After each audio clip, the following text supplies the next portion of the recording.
Oh, hey. All the chats from all the places. All right. So it just that. So I've got Dawn and Andrea. Hey, I see Court. Woohoo! Hey, people. Welcome to the room. Imani, hey. Okay. Glad to see you guys here. Merry New Year. Hey, Imani, do me a favor. I'm over here trying to use all the technology and having issues. Will you send this link in our group chat? No, you're good. We made it. I love that. It's great. We rock with that. We love that. So welcome to the room, guys. Thanks for being here today. Y'all know what it is. It's TwoFer tea. Y'all, you've been to the blog. If you haven't been to the blog, what up? What your problem is? Check it out. Check it out. Go to the blog. Read the stuff there. Check us out. See us on Instagram. Comment on our posts. We really like to engage with you guys. And so TwoFer tea is just when we take the chance to unload about all that's going on in the world and in our lives. Who is TwoFer blogging? Oh, okay. That's me. Oh, okay. And it goes out like when I send a message, it goes out. Yes. Okay. Technology. Multiple times. Okay. Technology. Anyway, guys, two writers, two friends, big opinion, two sides of the country. And we're here to unload on all the things that have been going on in the world. Not in our lives, but that's been going on in the world that are affecting all of us. That not just the world of politics, sometimes the world of pop culture, sometimes the world of music. We're here to dish on all of it. So all of it. Today we want to thank our partners, Creative Sippin', Curly and Spiritually Fit, Melanin Mindscape, and Disrupting Balance. And we'll talk about all of those at the end of the live. And we're open to partnering with more of you. Some of you requested information, which we have sent out. We hope to partner with you in the future. So let's go. Let's get into it. Engage with us with your emojis, your comments. They mean everything. This is a quadruple-log.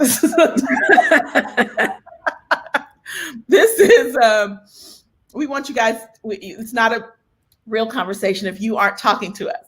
So give us emojis, give us comments in the wherever you're talking to us from. And let's do this. We are blessed to now have this new platform where we don't have to worry about going over an hour and getting cut off by Instagram Live, which is what we did every single time we had one of these before. So now we get to just talk until our phones get tired. Okay. Hey. So if you didn't see, the title of today's show is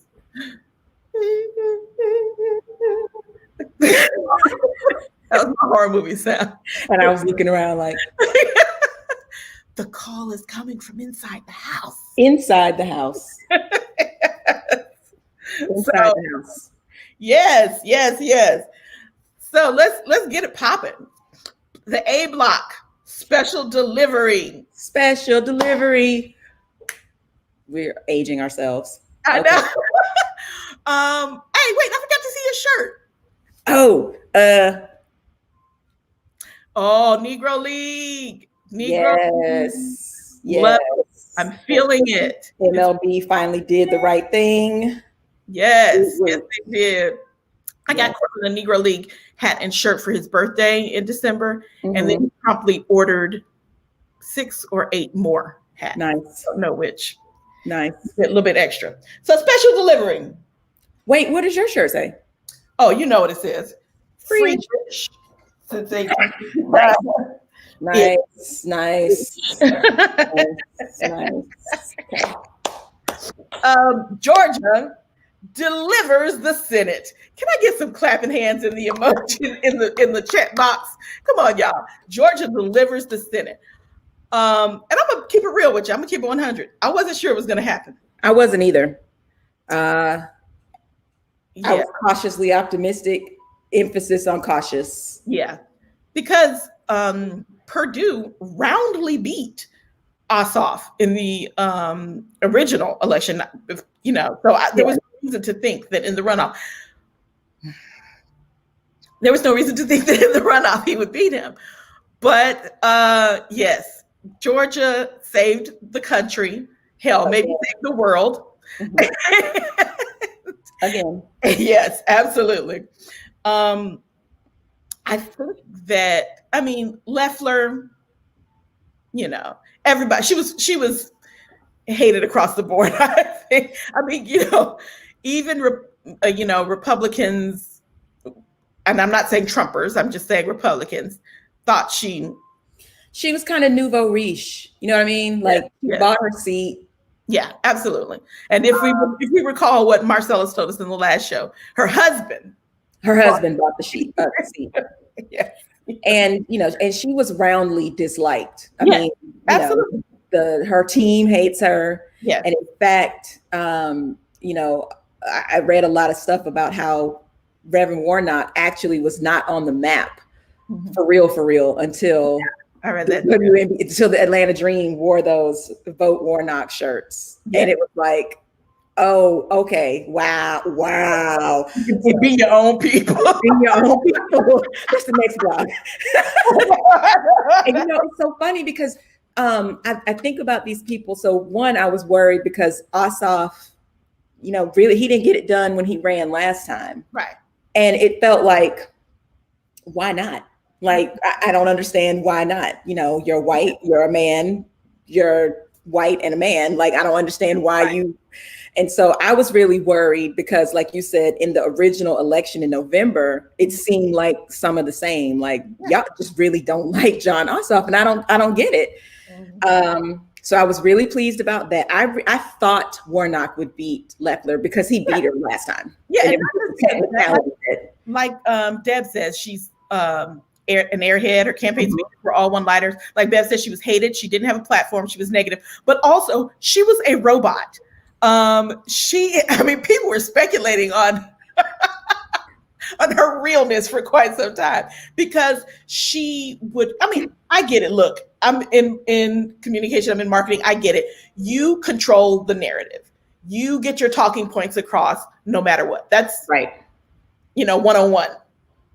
But you have to at least pretend to be responding to the questions that have been asked of you. Did you read Obama's book? Oh, yeah. Yeah. So I'm in the middle of it right now. But that's one of the things that he said. His team kept telling him, your problem is in the beginning, you keep trying to answer the questions. Yes. It's like, stop trying to answer the questions and just speak to your talking points. But you have to make it seem like the questions are leading you to your talking points. Right. By that, it's just like, hey, what color is the sky? I enjoy wearing purple blouses. She exactly. Exactly. No, it's real. It's real. And even when she tried, so that made her talking points even more just vacuous because it was like, what are you saying? You've said nothing this entire time. Yes. And you're not attractive. So you didn't have that going for you. You have blonde hair. Like, I don't know. I don't know. I don't know what her situation is, but yeah. But her in appearance, alone, she fit the playbook. She looked how she's supposed to look. Yes. To believe what she believed. Let's just say that. And to go up against a Black man. Yeah. From a storied church. Mm-hmm. And the memes were endless about, going up against the Black church and talking smack about Ebenezer. Like, yeah, did anyone tell you?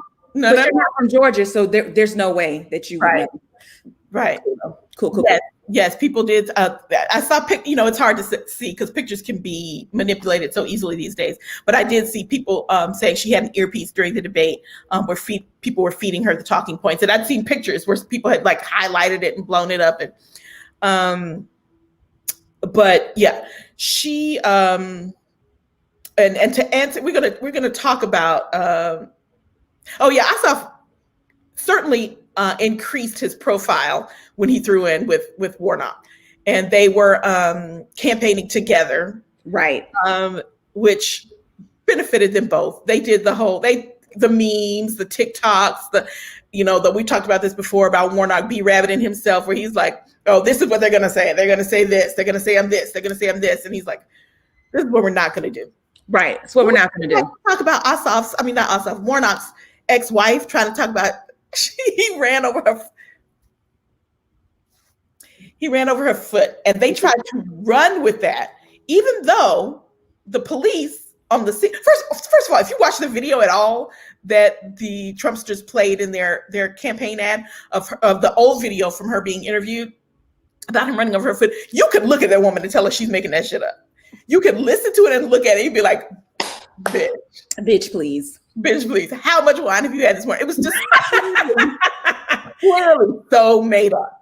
But not just that, the police who were at the scene were like, yeah, I see no evidence of him having run over her foot. It's not real. And yet they still put that in their campaign ad. It seems so desperate. That's upsetting. Yeah, ran over her foot. And when they were having an argument with the car. But I want to switch the order of these points for a minute, Mickey, to address what somebody said in the comments too. Y'all, we got to vote down ballot. People were talking about how there should not have been such a disparity between the number of votes that Ossoff got and the number of votes that Warnock got. It made no sense that there was a disparity between those numbers. If you knew what was at stake, then it made no sense that the race was as tight as it was. So also on our ballots down here was Blackman, public service commissioner's seat, who lost. The Democrat, first of all, Democrat. Second, his name is Black Man. What the fuck, people? Come on now. And people literally did not even vote for that office. I was reading how people were like, yeah, I just voted for the first two, or just Warnock, and kept it moving. They just clicked one and deuced out. How many, was it just those three people, those three things? That's all that was on there. There were no questions. 3 things. 3 things on the runoff ballot. And people did not vote for public service commissioner at all. And so now we have an incumbent who is 80 something and Republican. So I want you to guess what his belief system is like in that position, because folk don't understand the importance of voting down ballot. Help me understand this. I don't get why you would stand in line, order an absentee ballot, take the time, however you voted, and then leave those 1 or 2 other spots empty. Terrible. Waste of your political power. People who voted for Ossoff and not Warnock in the general. I wonder who that would be. I wonder what those people look like. I mean, it's a shame that it has come. I mean, I hate to say that it's come to this because it's always been like this, but knowing what was at stake, you would think that those who have recently grasped their political power and their understanding what it's worth would waste so much of their power. They would just let that fall out through their fingers. Here's the thing too. On the heels of that shit, $600, it was gonna be 12, it might be 2, it's only gonna be 6. On the heels of that, so I mean, I guess this is back to voting against your self-interest, because and I'm reading a book right now that's really about the healthcare situation in this country, but the author is drawing parallels to the fact that when you are feeling like your life is out of your control and you're looking for someone to blame, when someone comes along and gives you someone to blame, they also convince you to vote against your self-interest. So these people who suffered in the opioid crisis, for instance, who voted for Trump in 2016, because they were just like, I went from hiding my illness to being addicted to something. I lost my job, I lost my livelihood, and it's got to be somebody's fault, not mine. Somebody's fault. And, here comes this dude that's like, it's the minorities, it's the, Mexicans, it's the whomever, and also convincing them that getting healthcare is bad. Obamacare is terrible for you. Like, what are you saying? That's how you're getting treatment. Government subsidies or, SNAP programs to help put food on your table. That's bad. Like, you're above that. You don't need that. That's for those people over there. So you're starving by your own hand. You're addicted by your own hand. You're doing all these things, but you sit up and and these are the people who go out and vote for someone who took their stimulus away because they couldn't get some subsidies for corporations who are screwing you right every day. But first of all, it seems like, like Dre says in Blackish, it all goes back to slavery. Everything goes back to slavery.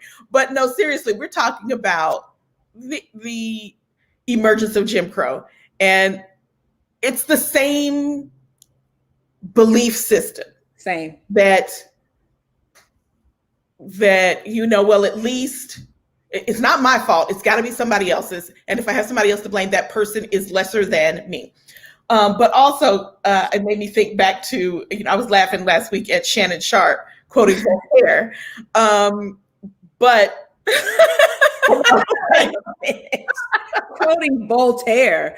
Yes.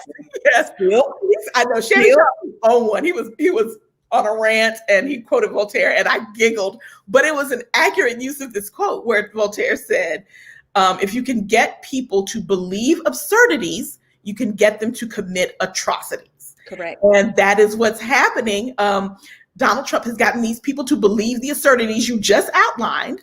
And therefore they are willing now to do what they did on January 6th. Okay. It's big facts. It's big facts. Yeah, it is.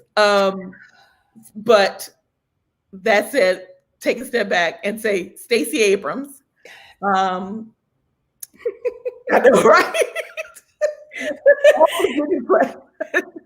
Masterclass, and don't get mad, get even.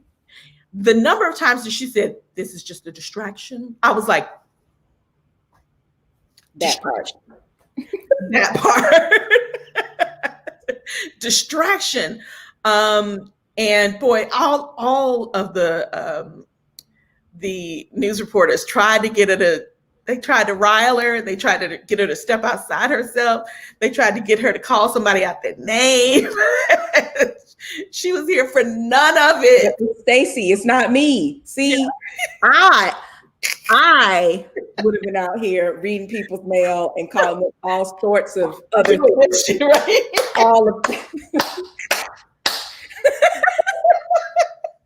Let me tell you about these MF. Yeah, see, but it's Stacey. It's Stacey. And that's why she is different. She's different. That's why she is who she is. She moved different. Okay. Can I just ask a question? Why is it that men think the most vile insult they can give is to call us fat? That is an excellent question, because who was it that called her Fat Albert, the UT coach? Yeah. Okay. Yeah. I mean, but that is an insult that she gets over and over and over again. And I don't understand why they think that in any way diminishes her ability to do what the fuck she's done. Or it decreases her intelligence or decreases her charisma. I mean, I don't understand why they think that going that place is like, oh, he said she was fat. Oh shit. Nobody give a fuck. No, not one person. Not one person. Like, oh, that's all you got? Okay. Right. Again. Okay. That's cute. Right. All right. Are you done? Right. You done? I'm fat. Okay, got it. I mean, she just needs to go rabbit on some of these people and be like, okay, I'm fat. My foundation is always greasy. Whatever it is. I all that. I'm sorry. Exactly. But some and you're right. Okay. So UT coach lost his job. In the beginning, he had just lost his job on the football team. Had the university fired him? Because I was like, the way it was worded was confusing to me. It didn't say that the university had fired him. Maybe they have since then, but it was it was worded to say that the head coach had let him go. Yeah, that's as far as I know. Yeah. But I mean, it's not like high school where, you also teach history. So, if you got fired from your special teams coaching or quarterbacks coaching or water boy coaching or whatever the fuck you were doing, that's it. You can coach for everything on a football squad. So. What if you got water boy coach? Long story short, fuck him. You're bad for business. You cannot be out here saying shit like that. And I remember reading something about frown therapy back in the day, like with racists being like, like somebody would say something racist and people would frown, and how that became kind of a thing to sit. I mean, it's, yeah. I don't know how well it worked, but it worked well enough that it made it into some books.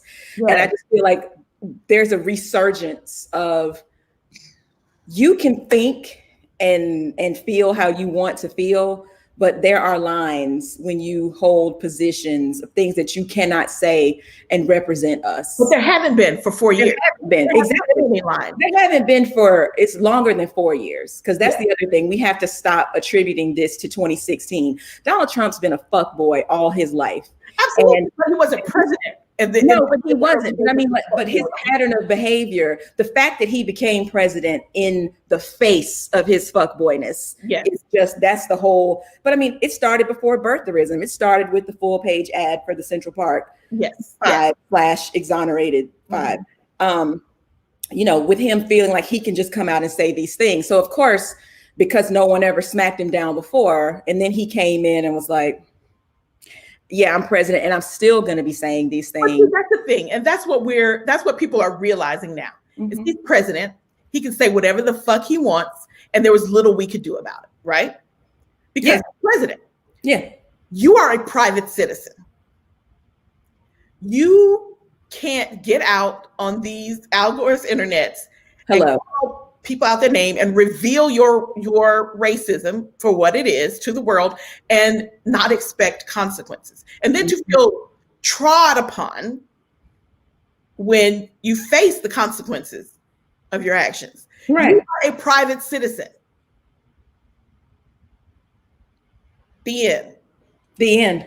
So absolutely, he's been that way. He's been that person forever. But when he got into a position that he was in of the highest position in the nation, so to speak, he was able to, he empowered people, or he emboldened people to think that you could sit atop your perch, wherever that may be, respectively, and do the same. But you cannot. You cannot. You cannot. You cannot. Back to the fat thing, Marvin, you said a whole word when she said that Miss Davis, I'm fat. Yes. Now may I tell your truth? And when I tell you that's stolen, when I tell you I steal that. I steal that this moment. I steal that. This moment, I steal that. Mm-hmm. Yeah. And we laugh about that, Deb, and we say he's been a joke his whole life, and I'm gonna push back on that and say he's been an asshole his whole life. His whole life, never been a joke. He's been just as dangerous his whole life as he is today. We have treated him like a joke. That's what got us, because when you go back and we're like, oh, he'll change, he'll put people around him, he doesn't mean anything. People are still saying that shit. Exactly. Still saying it. What can he do in 10 days? What can he do? Yeah. Set this motherfucker ablaze. That's what he can do. Little fires everywhere. Yep.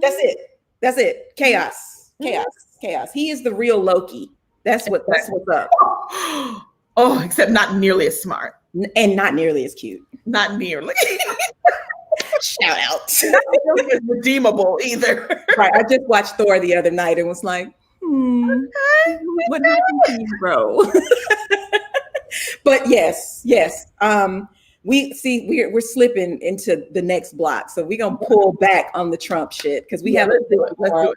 Okay, let's more good stuff. So, hey, wear your mask, shawty. Wear your mask, shawty. People dying out here. Wear your mask, shawty. In the words of Baltimore Mayor Brandon Scott, wear your mask, shawty. Listen, pull that up. That's the energy that we all need. He is giving a serious press conference, and somebody is trying to ask questions and shout him down, and he's like, "Shawty." Let's take back. He's giving a serious press conference in his big ass fro. Yeah. Out to the utmost of blackness. He's got supreme Afro Sheen level fro shit happening. Yes. And given the press conference. And someone tries to ask him questions and shout him down. And he's like, hey, shawty, wear your mask, shawty. People dying out here. I'm gonna need you to. People out here that pull it up, and they got back to what he was doing. Like, I need that on a shirt. Wear your mask, shawty. It can be WEAR. It can be WEARE. It can be all that. Whatever it is, wear your mask, shawty. Mm-hmm. Mm-hmm. Wear your mask, shawty. Wear your mask. Yes. Which brings us to the situation. Yes. What's the situation? All right, y'all, look. We have some vaccines. We do. Mm-hmm. Mm-hmm.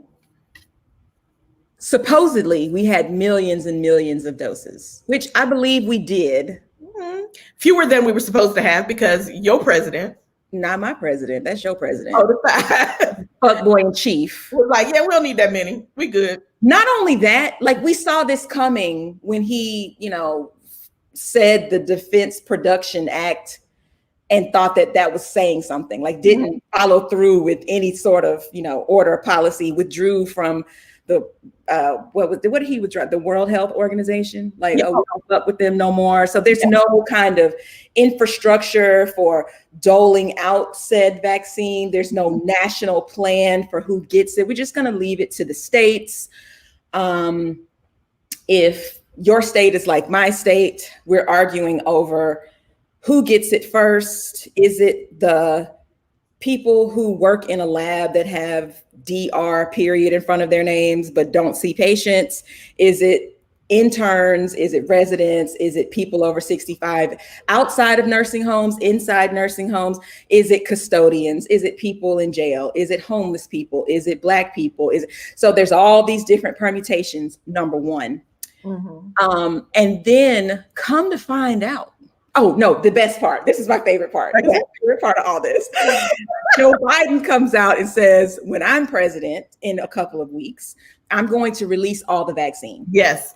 Mm-hmm. We're not going to hold any back. We're just going to, because the rollout has been bullshit, and we're just going to. And then 2 days later, your fuck ass president comes back and says, I'm going to release all of the back. You just had a great idea that I came up with all on my own. I have the best ideas. Okay. I care more about the people than any president ever has. What was amazing was how the newscasters immediately were like, he's adopted Joe Biden's plan of releasing all the vaccines. Yes. So I was like, really? Yes, okay. Bev got hers. Yes. Fighting over vaccines. And I'm in my feelings. Let me tell you why. There's a plan. The first phase 1, 2, 3. And then I was like phase A, 1A or whatever. And people who are 65 or older are supposed to be able to get the vaccine, along with, frontline workers and so forth and so on. So my daughter-in-law, because she's a nurse at a hospital that is at capacity, she's in the mother and baby ward, but guess where people are being sent everywhere because there's no room anywhere. But yes, so she got hers, but my mother, who is 65,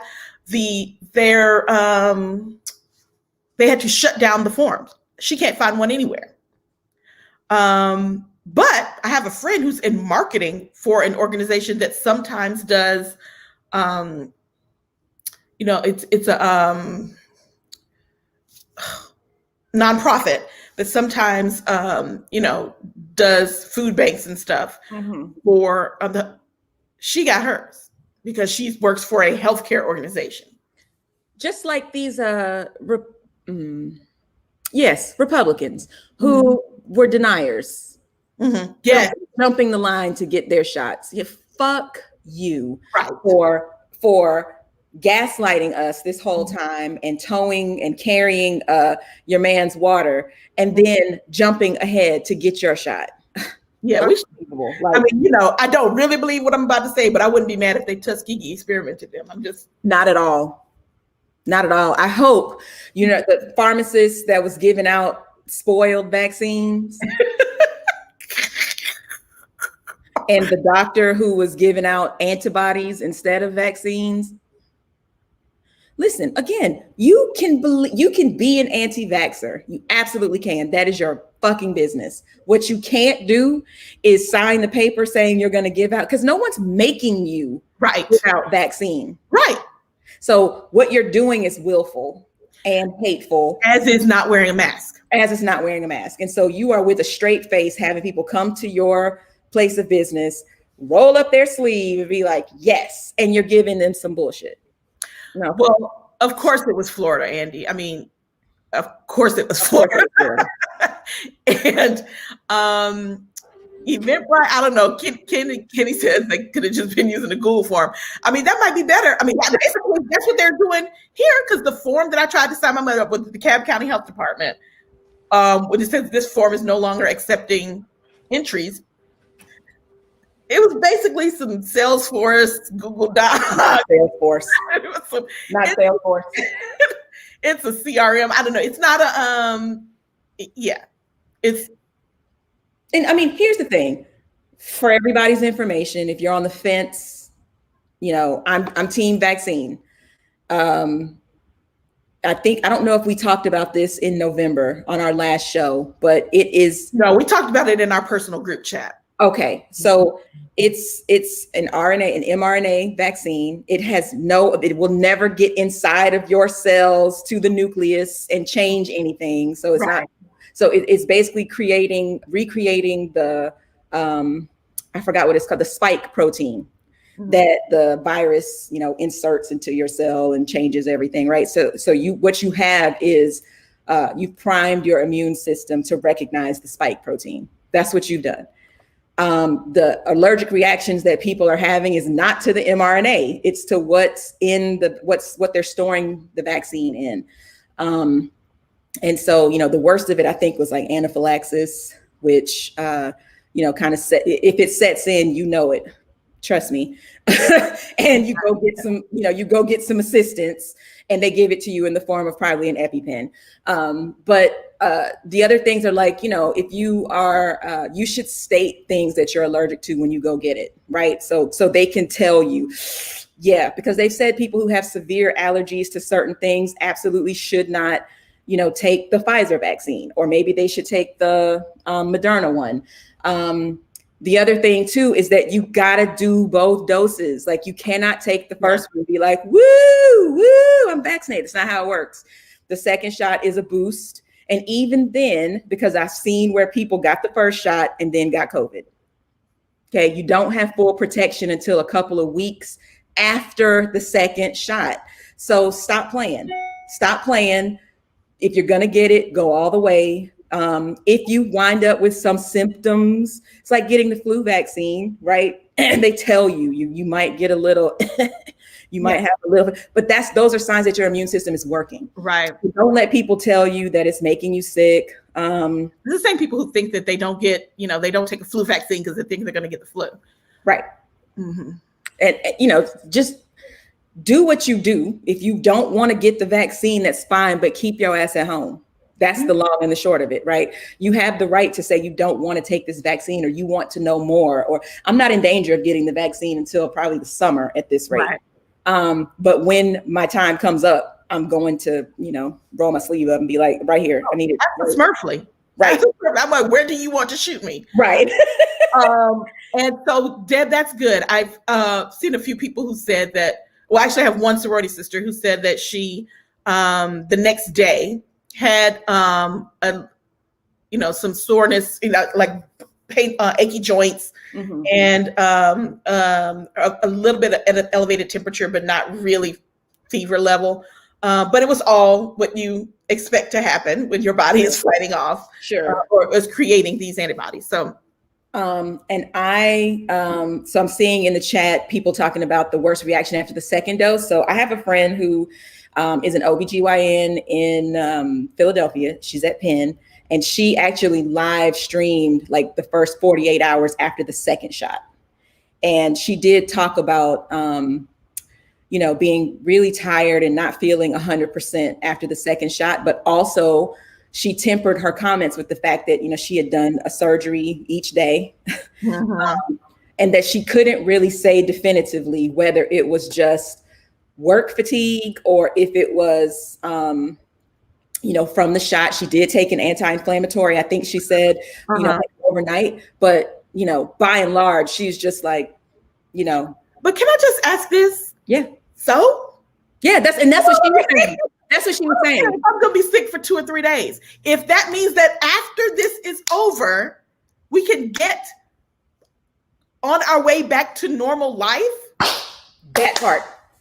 Why are we so resistant to even a moment's inconvenience in the pursuit of a safer society? We are spoiled rotten. Absolutely. We have bought into a fallacy that we are above all of this. I mean, we should not have to stop our lives for even a month. We should not have to do any of these things. It should just happen. We should just be able to say it's over and it's over. That's what's wrong. Exactly. I got to do it like Tabitha with my finger. Right. And it's over. And the people who would, not get the vaccine because of arm pain. Like, have you never gotten a shot? Like, dude, I had bronchitis one time and I had to get that tetracycline shot in my hip. Listen, that felt like hot fire going into my, but you know what happened a couple of hours later? I could swallow that part. I could breathe. I could eat. I was like, okay. I mean, and yes, I wanted to cry. I was 22, I think. Too old to be crying over shots, but I wanted to cry when that needle went. But come on now. Yeah. Come on. Every time something happens, and this is hilarious, but every time I get a tattoo or I go get a mammogram or anything uncomfortable, I go, I have had 3 babies. Girl, get your shit together. You had 3 babies. This is not so. I'm like, my husband has had kidney stones and sciatica, and come on, you can get a shot and feel a little uncomfortable for a few days. If this means that we are going to be okay this time next year. And take the shot and sit your ass down somewhere. Get your shot, sit your ass down somewhere. But that's the other thing. We're not going to do that. We're going to get the shot and we're going to brunch. We're getting the shot and going to brunch. And then people are like, oh, somebody got that first shot and then they had COVID after that. Well, yeah, that's how it works. Right. That's how it works. Yep. That's how it works. 95%. 95%. I mean, the flu shot, people still get the flu after getting the flu shot in some instances. Yep. Right? So it's not as bad. Exactly. It lessens the time course. It lessens the symptoms. Like, stop being ignorant and go get your shit. That's all I'm saying. Go get your shit. Get yo and sit yo. But we can't get folks to wear condoms, and that's a whole other thing. Because we didn't talk about the super strain of gonorrhea that's going around on top of everything else. I told my kids about that. They were like, what? Super strain. We told our kids, actually, because I think it was before they did their broadcast. Yes. The super strain. Yeah, super gonorrhea. Because gonorrhea itself isn't bad enough, but okay. Well, Andy, asking these people have had hepatitis vaccines. That's, yeah, they. But y'all know I'm right. Y'all know they're going to burn. I got into and I didn't actually get into it because I've been really trying to reduce my interactions with trolls on the internet. Sometimes it's hard to avoid. Yeah.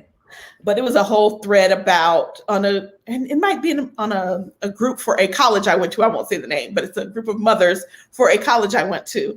And someone was saying, the doctor said for me to give my teenage daughter the HPV vaccine. And I'm like, I'm not going to do that. What do you guys think? And I'm like, is she fucking? Even if she's not, one day she will be. Exactly. Okay. And I just said, well, you know what? My daughter and my sons had the HPV vaccine. Yes. And my sons. And they're fine. And I have a coworker who didn't get that because back then we weren't getting HPV vaccines. We were too old when they were like, you probably already have it. So right. And she spent $40,000 having children because she got cervical cancer from her HPV. So, do with that what you will. But we're scared about regular vaccinations. Because you cannot tell Black people or people in general that fat meat is greasy. Mm-mm. You can't. They have to learn the hard way. And then they want to be like, nobody told me. And I get it. I get that we distrust the government. I'm not mad at that. I understand where it comes from. It's not, it's not made up. Yeah, it's not made up. Yeah, it's not made up. It's born out of a history of a government that has tricked us. Mm-hmm. But we have knowledge at our fingertips now. Knowledge we can grasp and we can digest and we can make real decisions from. We don't have to depend on conspiracy theories. When we do that, how are we any different than these QAnon people? We have to take responsibility for ourselves and not use the grapevine as our educators. Mm-hmm. And then you can make informed decisions about your life and not always say you're not going to do something just because the man was the one who created it. Well, shit, the man probably created, the coffee I'm about to go in there and make, but I'm going to drink that shit because it's good. It's facts. Yeah. We got to do better with making informed decisions and not reject everything just because from white folk. Just because. Yeah, just because. Also, did you see that the new Johnson & Johnson vaccine is a one shot? What do you think about that? I mean, I figured that somebody was going to get it perfected. Mm-hmm. That's probably one that will, it'll be kind of a doozy. Yeah. Like you'll get it and you gonna have to sit down. Like you have to get somebody with you to drive. Right. But I don't have feelings about it because one shot. I have feelings about it because they were the ones that had some. I mean, all three of these companies had death. Let's don't get it. Yeah. But theirs was publicized and their trial was shut down for a couple of 4-5 minutes. So, I mean, and all that's part of the course. It's all part. So, what we've done is become, we've gotten a quick and dirty lesson in how vaccines are developed and emphasis on quick because, this shit normally takes, 10 years. Yeah. And 5 years is an emergency use kind of thing. Yeah, right. Like, yo. But again, it's not like they started it on January 31st and then we had something later. They've been working on mRNA vaccines. You pointed that out in our group chat. Mm-hmm. And it's 100% true. This is what people do all day when they work in labs and people are like, what do you do all day? You just like stare in a microscope. Yeah, no, that's not what the fuck they're doing. Right. So, next time you meet a researcher, thank them. Mm-hmm. Mm-hmm. Yeah, appreciate you. All right. Shall we go on? Yes. We're still in the A block. We're still in the A block. This next part will go fast though until the last point. And this section is called "Secure the Bag and Other Black Girl Magic." Secure the bag. All right, y'all. So I used to live in Boston. I lived in Cambridge. It's different. Is it for the rest of the world? Is it different? I mean, no, but that's because they've not been. Cambridge is a whole bubble. Like it's a whole it's across the bridge from Boston. So,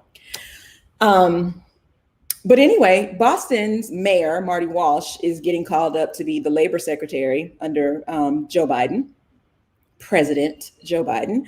And his deputy mayor, Kim Janey, is going to be the mayor till November. Why do we care? It's a Black woman. First Black mayor in Boston, first female. It's 2020, first Black mayor in Boston. I mean, look. And she's mayor till November. She'll be mayor till November. I have to say, just backtrack just a second. I mean, I am tripping that we've only had 11 Black senators in the history of our country. And weren't 8 of them like in Reconstruction? Yes. Well, no, but several of them Maybe were. not 8 of them, but Several of them were, yes. So it's crazy case that we are still having firsts like this. But yes, first Black.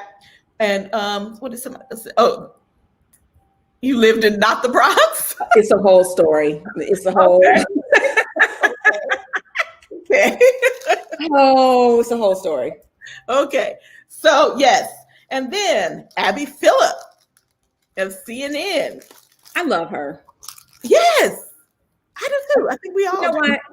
She's the anti me, I guess. And I say that because she has her reaction when people are on their shit in their bags is this. Mm-hmm. Mm-hmm. And then she smiles and she says her thing, and she always looks really pleasant, even when she's throwing shade. She takes people to task. Her blood pressure does not rise. No, she's on some Stacey Abrams. She on some Stacey Abrams all the time, and she's like, what the president did. She's like, was some fuck shit, but she doesn't say it that way, right? Yeah. So I just really like her. I'm glad we can translate.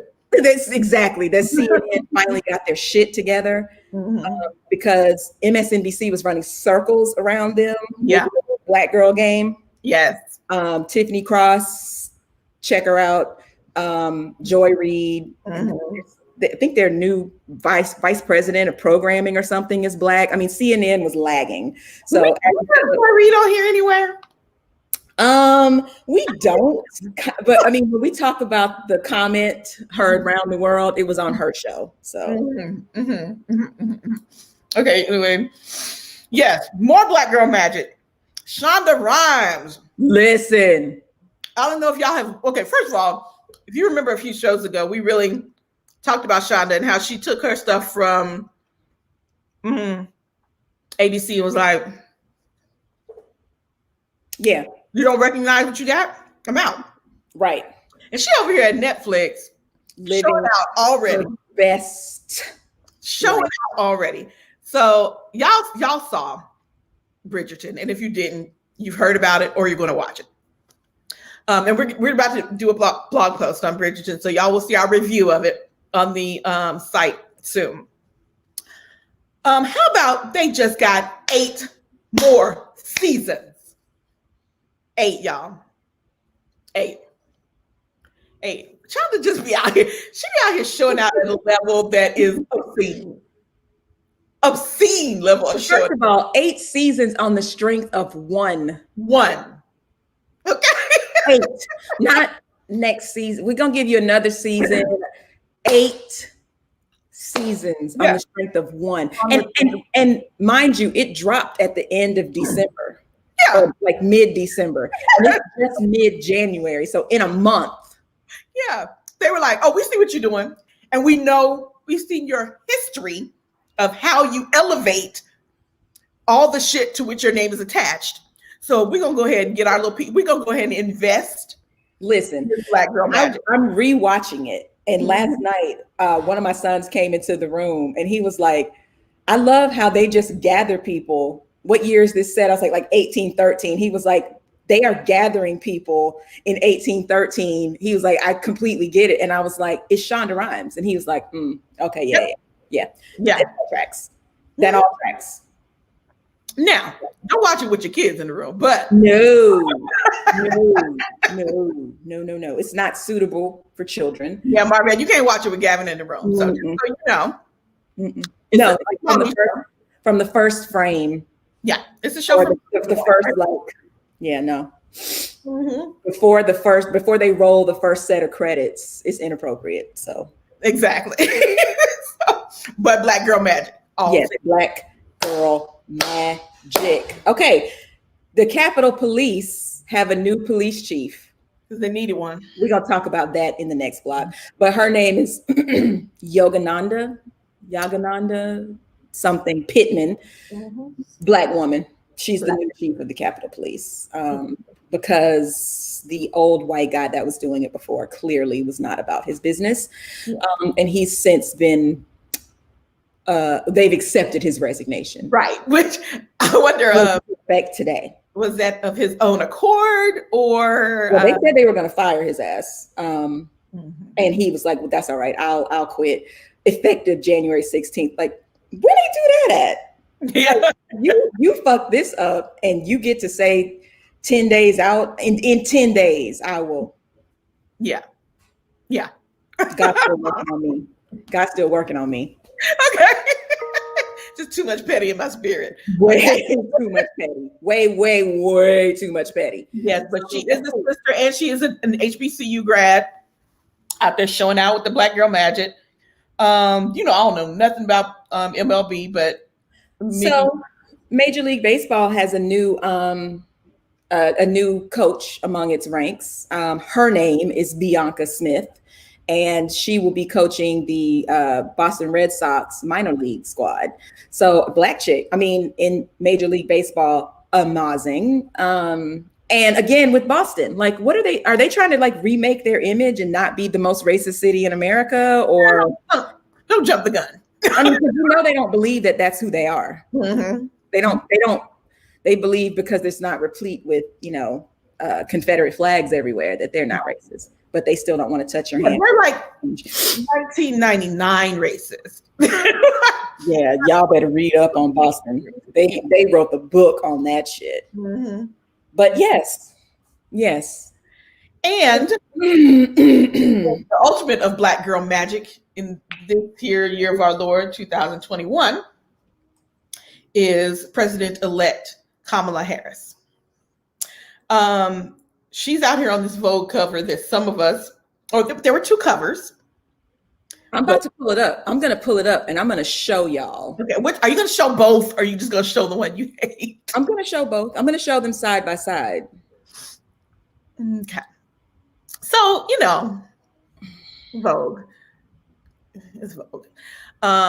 But she is the president-elect and y'all, Kamala Harris is in a position where she could very easily, ride the fence on her ethnicity.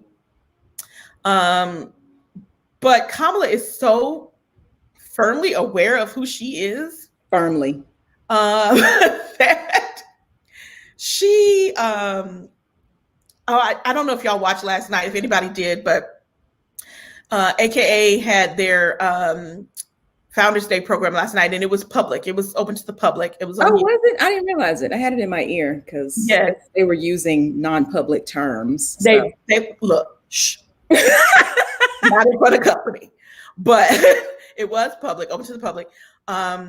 And she was on there with her line sisters talking about. She just is so real that I was like, wow, Can you afford to be this real? I love it. I love it. I'm eating it. Can you afford to be this real?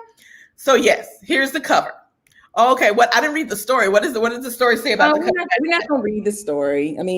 Anna Wintour is, trying to shuck and jive her way out of this bullshit ass cover she put on the paper copies that are being sold. Mm-hmm. So on the left, or I don't know if y'all can see my mouse, but on the left we have Kamala looking like closer to a vice president, closer to a woman of her stature, even though she looks like a white woman. That's what she posted on her social media, was the blue. Yes. Well, because Tyler, the guy who shot Beyonce for Vogue, he did this. He did these pictures. I didn't know that. But he's not out here broadcasting it because Kamala's team didn't even want this picture in the spread at all. Yeah. And it's on the cover. Thanks, Anna. First of all, okay, we have to talk about the look on her face. Can I make this bigger? I don't know how to do it. Oh, I just learned something, y'all. I'm dangerous. Okay. Over here, does she look like she wasn't ready, or that she was like, did you get it? Did you take it? Are we ready to move on to y'all got her out here standing. You have her whole body standing on the drape that you hung up.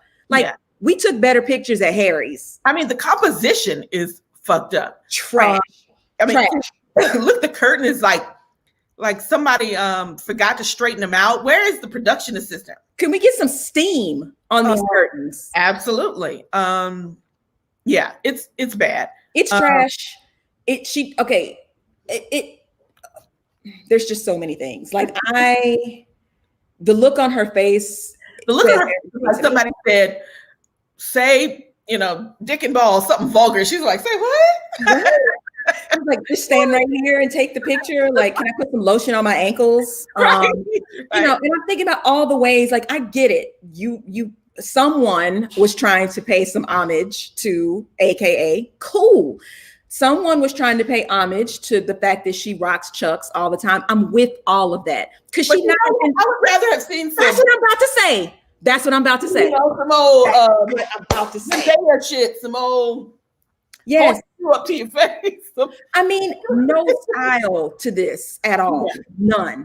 None. She could have had her feet up on the desk, looking very businesslike in her pearls and her Converse. There's so many things they could have done with this, and I'm just disgusted. And I will not be spending my coins on this. Yeah. I'll never know what was in there because I'm not doing it. I would love to have the one on the left. I would too. Mm-hmm. I would read that one. I will not read this. Yeah, it's so clearly there were no AKAs in the room. On the styling of the one on the right. And that's the rub. So I didn't read this article. I just pulled this up. But a person involved in the negotiations over how Ms. Harris would be featured on the cover said her team was blindsided by the choice, expecting the cover to be a more formal image of her wearing a powder blue suit. I mean, Anna, your disdain for us is showing. Mm-hmm. And you can swear it up and down. I mean, Elaine Welteroth already kind of sort of spilled the tea on this. Yeah. Just, okay. All right. I can't look at this anymore. I'm taking it down. I was incensed. So incensed that I actually thought at first that it was a hoax. I went to Snopes. I was like, no way. Are you kidding me? This cannot be real. I was like, this can't be real. Because first of all, there was no real press. It just kind of snuck up. Kamala's going to be on the cover in February. And I was like, really? There's no run up to this or anything. Now I got to try to get my other screen back up. So, wish me luck. Yeah, but we're good. I can see you. Oh, your screen for your run a show? Yeah, because my printer never printed. Right. Or did. Okay, so Black Girl Magic with Kamala. And they tried to They tried it. They tried to throw a little water. They tried it, is what they tried. Yeah. And so that's it in the A block, special delivery. And B block, y'all ready? Do y'all need to stand up and stretch? Do we need to do some neck rolls? We good? Get my computer together. See, doing too much. Okay. Well, in our B block, y'all, the B block is called It Be Your Own People. It be your own people. And to start that block, we're going to talk about the insurrection of January 6th, 2021. It's more than a toy store. And if you don't know, now you know. I had to revamp because I can't get my other screen to do what I wanted to do. So, okay, got my run of show up on the paper. We good? We go. Oh, y'all. Dina, the photographer's mom is supposedly a Delta. Oh Lord, I hope his mom told somebody. It's not Tyler Smith or Tyler, whatever his name was. Okay. Anyway, yeah, but if his mom can still be a Delta, and hope she told him. Yeah. Yes, Caleb. Hey, Caleb. Oh, hey. Y'all people, look, y'all. I don't know what you were doing on January 6th, but I was sitting at my computer trying to be creative, had the television on, trying to watch to see, what was going to happen with this certification of the election. Mm-hmm. I knew it was going to be some fuck shit, but I didn't expect this. I didn't expect what happened. And I'm going to be 100% honest with you. I wish I had popcorn. I wish I had popcorn. My sister called and she was like, "Are y'all watching this?" And we're sitting on three-way watching this for like 3 hours, right? I had like turned it off, gone and done something else, because I was like, okay, they're going to get up and make these ridiculous speeches and they're going to object and it's going to take 2 hours to adjudicate the objection and fuck all that. So I flipped the TV back on and they're like, people are advancing on the Capitol. And I'm like, advancing on the Capitol? You mean like militarily? Right. And I'm sitting here watching it and I'm like, no, they're not advancing on the Capitol. They are in the Capitol. They are in the building. They have breached the building. The first thing I saw was Mike Pence has been taken to a secure location. I was like, what the fuck is happening right now?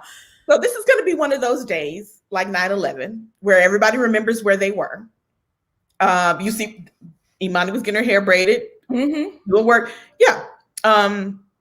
Because this was a straight up attempt at a coup.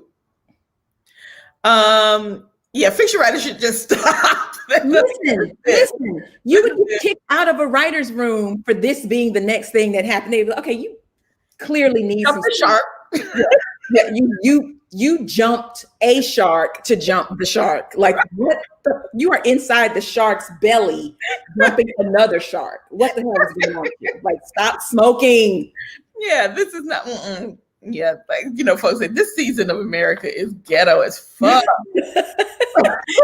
This Black Mirror season, yes, Emmy winning. So, I was pacing. I was pacing in front of my TV. We were supposed to have meetings that morning at work, and I was like, I'm not doing that. Oh yeah, the day was done. Done. I was like this. Yeah, exactly. Pacing, and reporting to, my family. I was like, Caleb is messaging on IG message. Yeah, I think we were all waiting for the Ossoff race to be called, which is why we were all watching TV. So they were climbing walls. They were, breaking windows. They were carrying zip ties and weapons and bombs and their loose bowels into the Capitol. Gallows. They erected gallows outside. I mean, I was like, is this Les Mis? What the fuck is going on right now? They are walking into the Capitol and spreading their feces and urine across the place, literally. Can we just talk about public shitting for a second? Yeah. Can we? Should we? Do we? I have to say, I have enough issues when I go into the bathroom by myself. Okay, in the privacy of my own bathroom. Right, the lavatory. Yeah, you're not going. What you're trying to say, I think, is that you are not taking your hand in a public place. I don't even want to do Cologuard. I don't want to do that. So I'm not about to smear. No, I'm not about to cock over in a hallway. I flew from Atlanta to Germany and did not pee on the plane in the bathroom because I don't like public urination. I don't like public bathrooms. I don't like any of that shit. So you mean to tell me I walk into the fucking Capitol pull my shit off because I'm a girl. I'm just gonna come back with the fecal talk.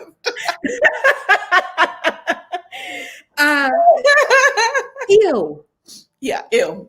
Okay. So I just had to, you know. Yeah. But they were doing all of that. And On democracy. it was illegal.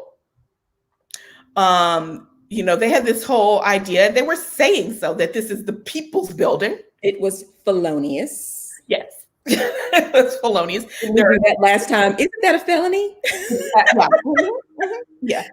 Literally against the law to breach a government building, you know, to breach a government building, first of all. We'll stop. Yeah, let's just stop there.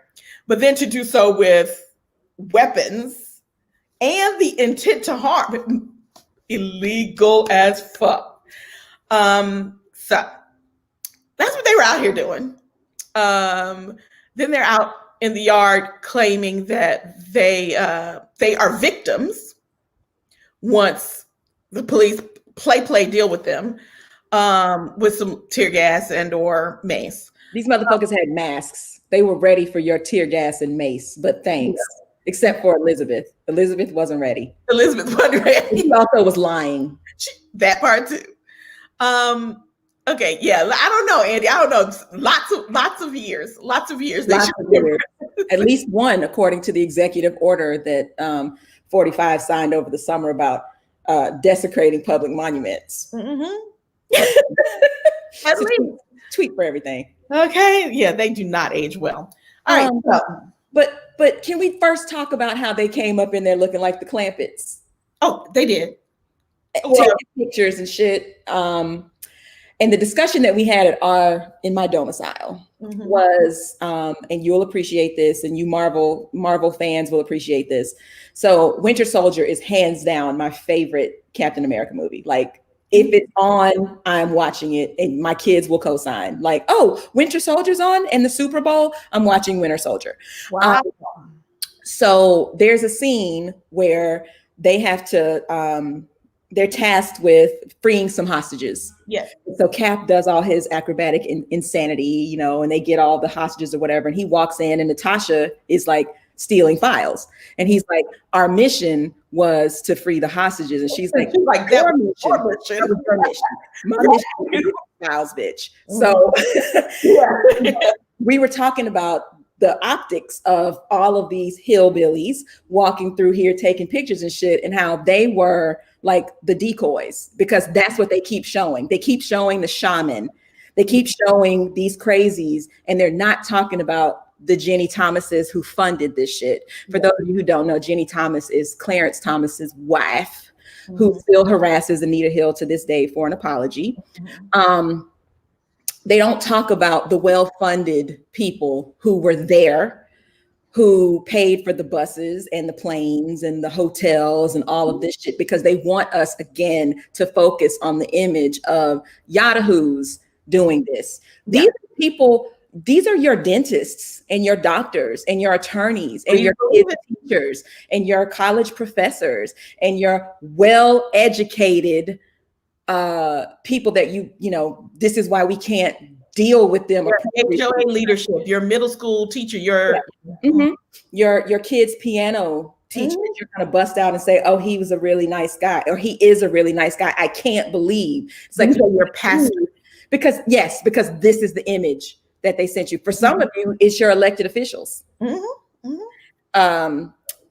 It's your police chiefs. It's your, you know, military. It be your own people. It's your own people. It's your people. And that's why the next day there was all this, we need to have a cry circle, and I want to take the day off.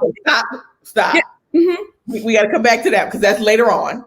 Oh, to the whole unity and responses, unity. Okay. But yeah. They want us to think that this was something spontaneous. Exactly. Okay, so let's take it back a second and talk about it being an inside job. Hey. Okay. Olympic swimmer, girl, yeah. Olympic medalist. So let's take it back and let's talk about this being an inside job. Wait, which Olympic swimmer? Oh yeah, you just girl. Let me see if I can pull up his picture. Oh no, you can't. But anyway, he was someone who swam with. He swam with Lochte, I think. That tracks. Okay. I know that tracks. Moving on. Okay.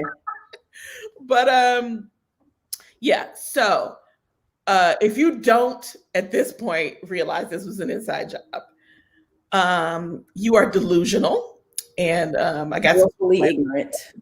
But there were, people there. It came out in just a couple of days ago how people were given tours. The day before, was it the day before? The day before. The day before, by Congress people who, and Phelps, was given tours by Congress people who, was pointing out strategic. You're laughing at the face I was making. Yes. Strategic places to be within the Capitol.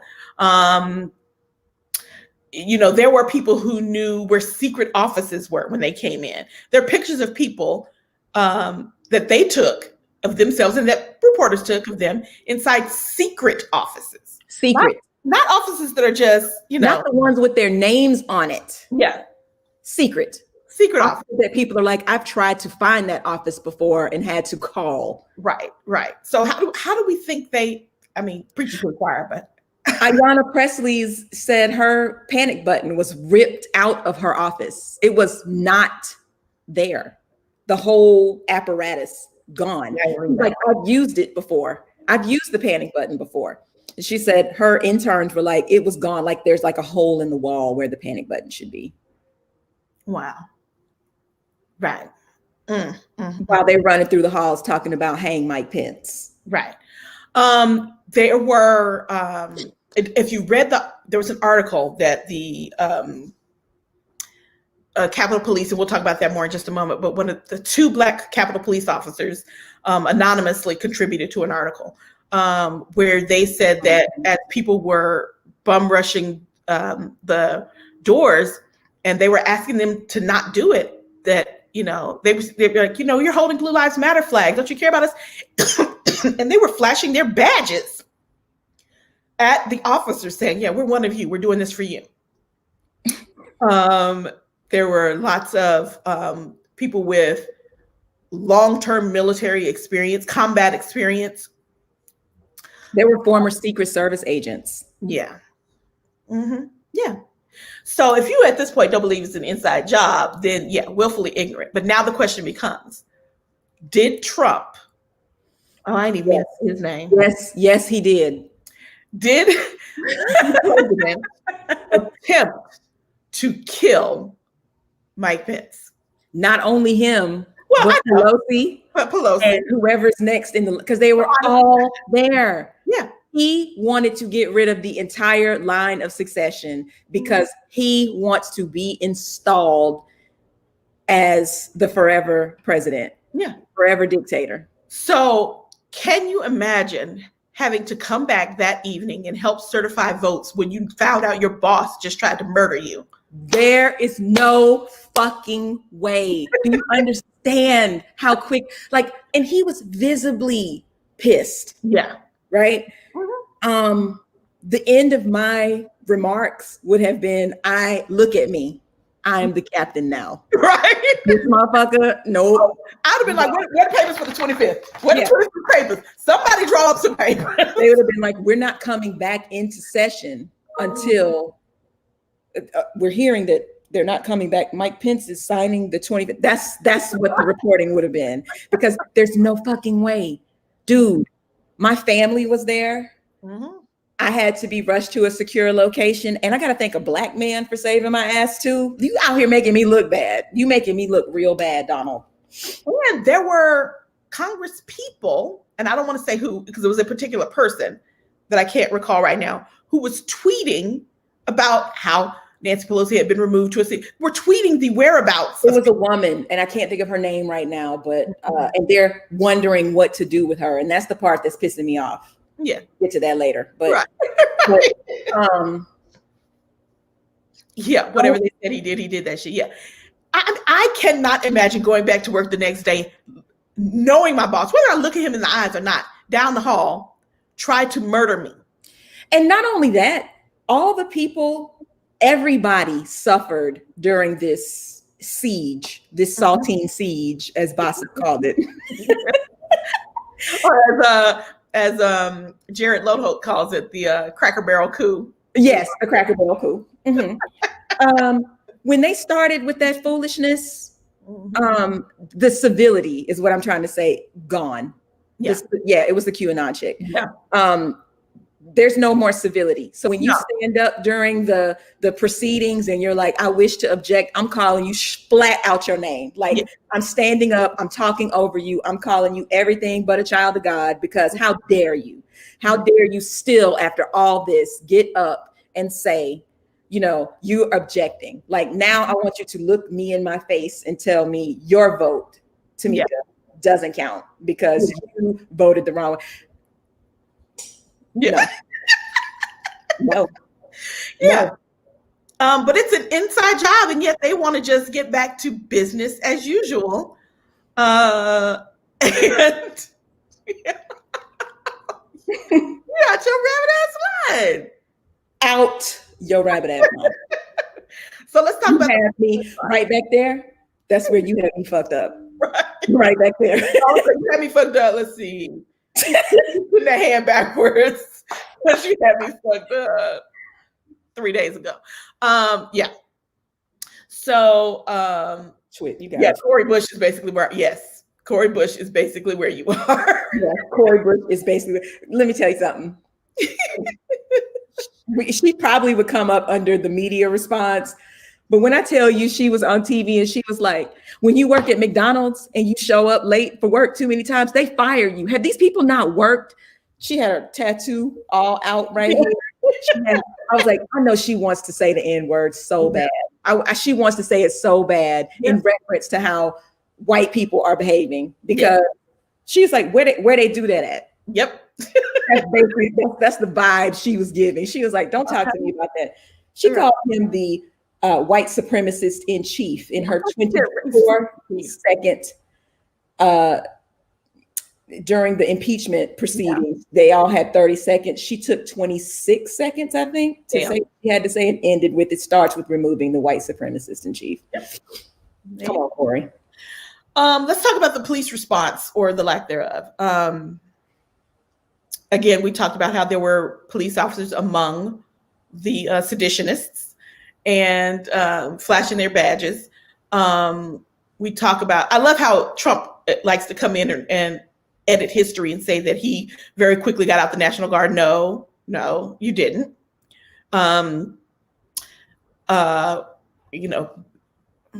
In fact, surrounding states, because DC is not a state, which is a whole other conversation, surrounding states had to send their National Guard because that's who sends in National Guards. And the police were standing back and standing by and watching these people walk through the halls. Now, I'm not naive enough.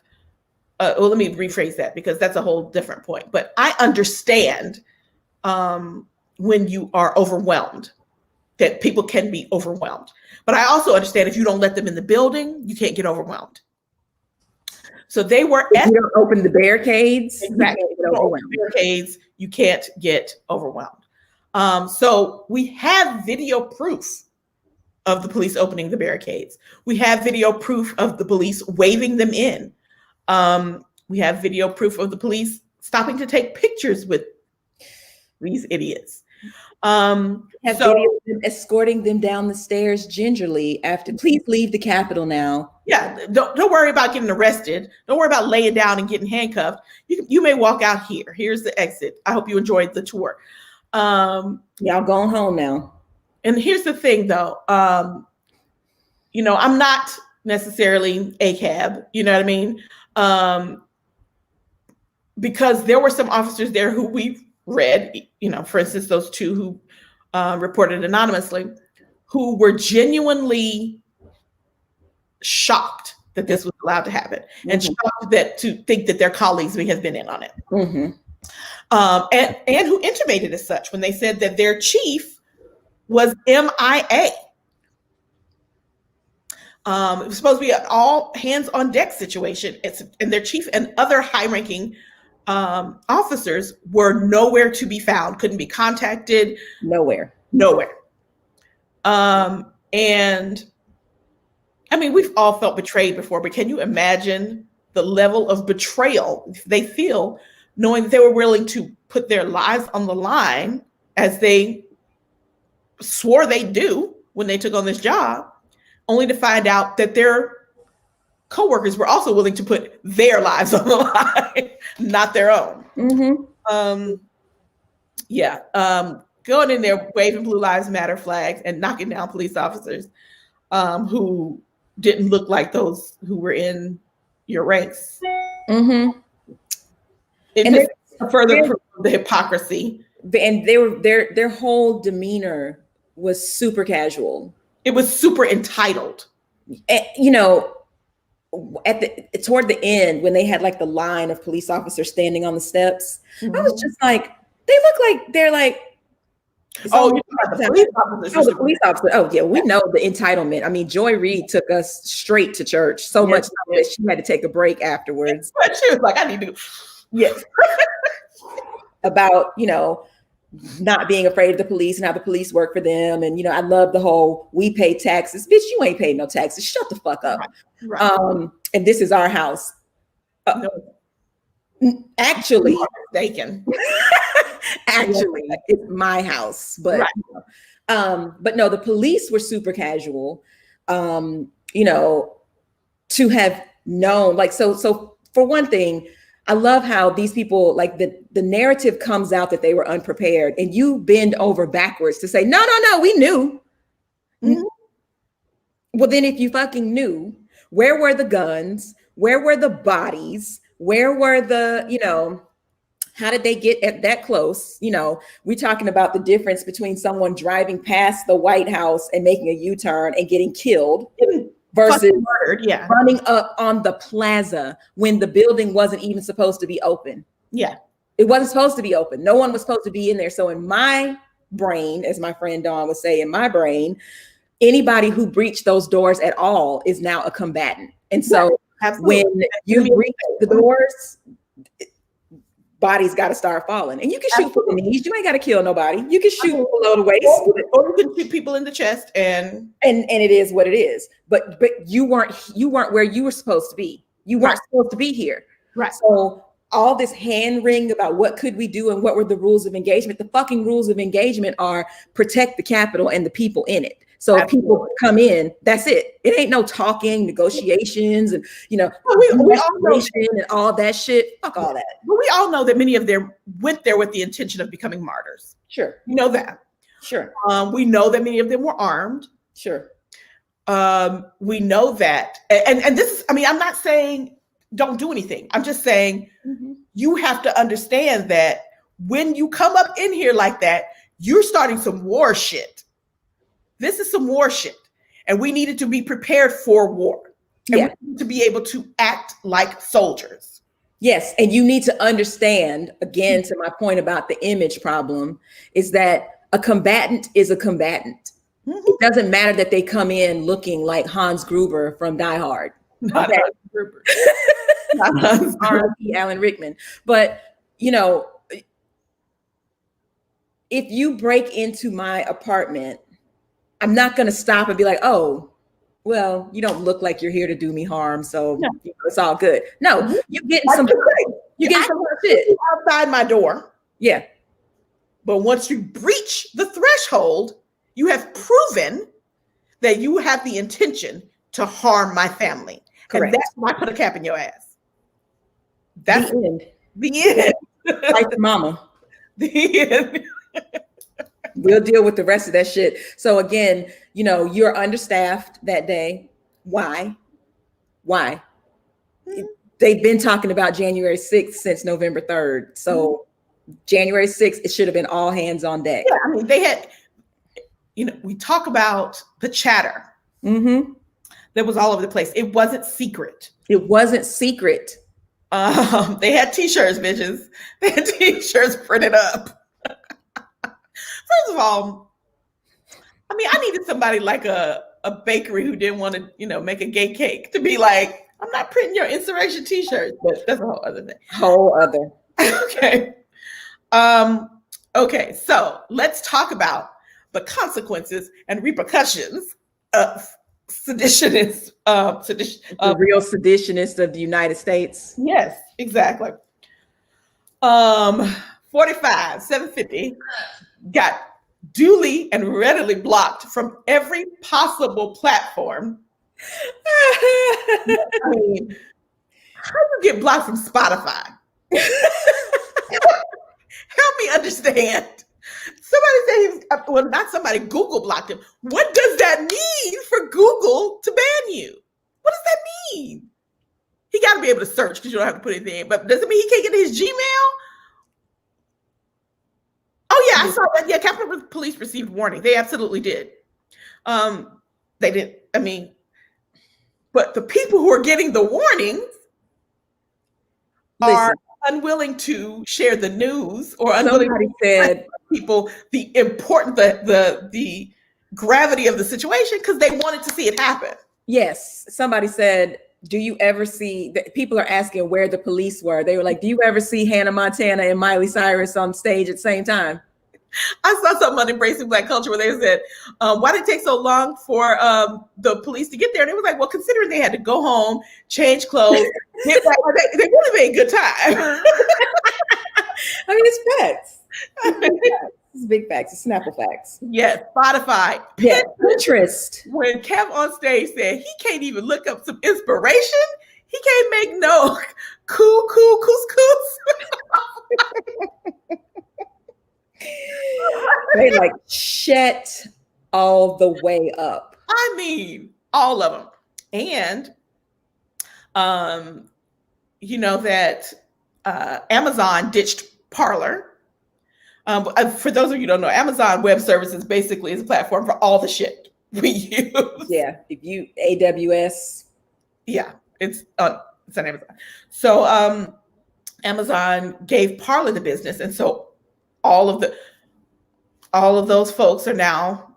Well, and let's be clear about the Parler thing, because what they asked them to do was take down the bullshit. Yeah, but that's what they're for. That's what they're there for. Right. And so Kai was like, I'm not taking it down because then censorship. So AWS was like, well, cool. When we're a privately held company. So, and also, no, you're not going to do that here. So, yeah. Exactly. He's like, I'm going to be bankrupt. Yeah, you are. Probably. And what I said was, oh, you mean financially? Because yeah, you're the negatives already. Yeah, absolutely. Yeah, okay. All right, then. Yeah, so they're protesting Amazon right now. Yeah, good luck with that. Good luck with that. Oh. Yeah, but blocked from every conceivable platform. It just does my heart good. It makes me feel warm inside. Everything. All of it. You gotta talk about the next one because it gives me such chuckles. Oh, y'all. Okay, so I'm gonna encourage you to spend some time every day. On the East Coast, it's at 7 p.m. On the West Coast, it's at 4 p.m. to tune in to the readout. I know y'all got mixed feelings about Joy Reid. It's cool. If you want the people have mixed feelings about Joy Reid. And some people just kind of on her, right? And that's your business. I'm a fan of Joy Reid's, but she has the guests on her show that give it to you straight, no chaser.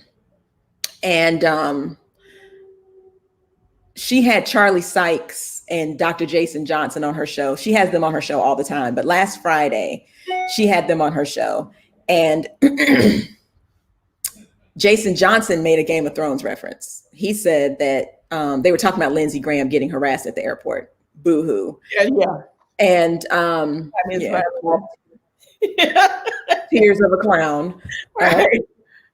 And they were saying, he said that Jason Johnson said that Lindsey Graham was reek to, and those of you who watch Game of Thrones know that's like, ooh, I was like, to Donald Trump. And Charlie Sykes took it a level higher and said that Lindsey Graham was Donald Trump's fluffer for 4 years. Now, if you don't know what a fluffer is, I'm going to encourage you to go ahead and Google it. I was about to say, just Google it. Don't explain. Google it and get your chuckle on, or go to Leslie Jones's page and watch her reaction to it, or just watch Dr. Jason Johnson's reaction to it, because he was not ready. He was not ready for him to call him a fluffer on national television. Yeah. And it was fantastic. It was everything that I needed to wrap up last week.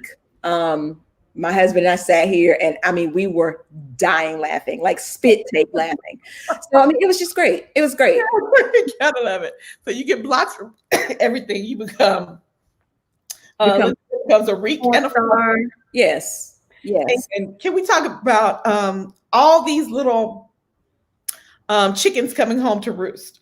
So we got people getting dragged off airplanes. Listen, popcorn. I need it. I need it. If y'all haven't seen the compilations of people getting dragged off airplanes or dragged out of the airport, or luggage, baggage pick. Like for real, chef's kiss. Yeah. Your life. You're not going to put my child in one of these detention centers. Yeah. Oh, how about the one who says, "You're treating me like black person"? That was actually old. That was actually a couple of years old, but still, that is the thinking. Holding me accountable is treating me like a black person. Yeah, it's not the thinking, it's the truth. Yeah. The woman who's getting off the plane and she's like, the guy behind her says, "They're arresting us for free speech." Incorrect. Incorrect. They're not arresting you for free speech. They are the best. I all of them. All of them. Heartily. Okay. Like literally, yes, it is amazing watching them cry and scream. The guy that was like, "They called me a fucking terrorist and threw me off the plane." And I was like, yes, bitch, because that is what you are. Yeah, the woman came up, like saying her name, like, "My name is Melody, but whatever her name was." Like, they go do some shit to me. What, like they do to us? Yeah, maybe. Welcome. Exactly. Welcome. Sit over there. There's some seats over there. I have loved it. I look for them. I scroll through Twitter looking for new ones every day. Yes. Oh, the people who I read somebody say they thought they were gonna storm the Capitol and then go back to their customer service jobs or their HR jobs, and they really did. They really did. Because also they really don't think they did anything wrong. Absolutely. Right? So, and they think that they exercised free speech. And again, what I need people to understand is standing outside with your signs and your, chants or whatever, free speech. Absolutely. Storming the Capitol. Not free speech. Absolutely illegal. Those of you who were outside, they're not looking for you. They're looking for the people who were inside the building. Absolutely. So, and don't get it twisted. They can find you if you were outside. I like your man who had the little,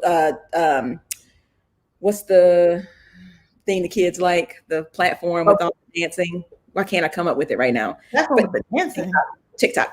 Oh. He had a TikTok. I'm thinking of a platform because that's no. But he had a TikTok video. He was like, "Hey champ, did you pull some insurrection last week? Well, let me let me educate you on something." He's an IT person and he's explaining how, we don't need you to confess. We looking for you. Yeah. Okay. They can put you in the building, whether you were on your phone or not. They can put you in the area.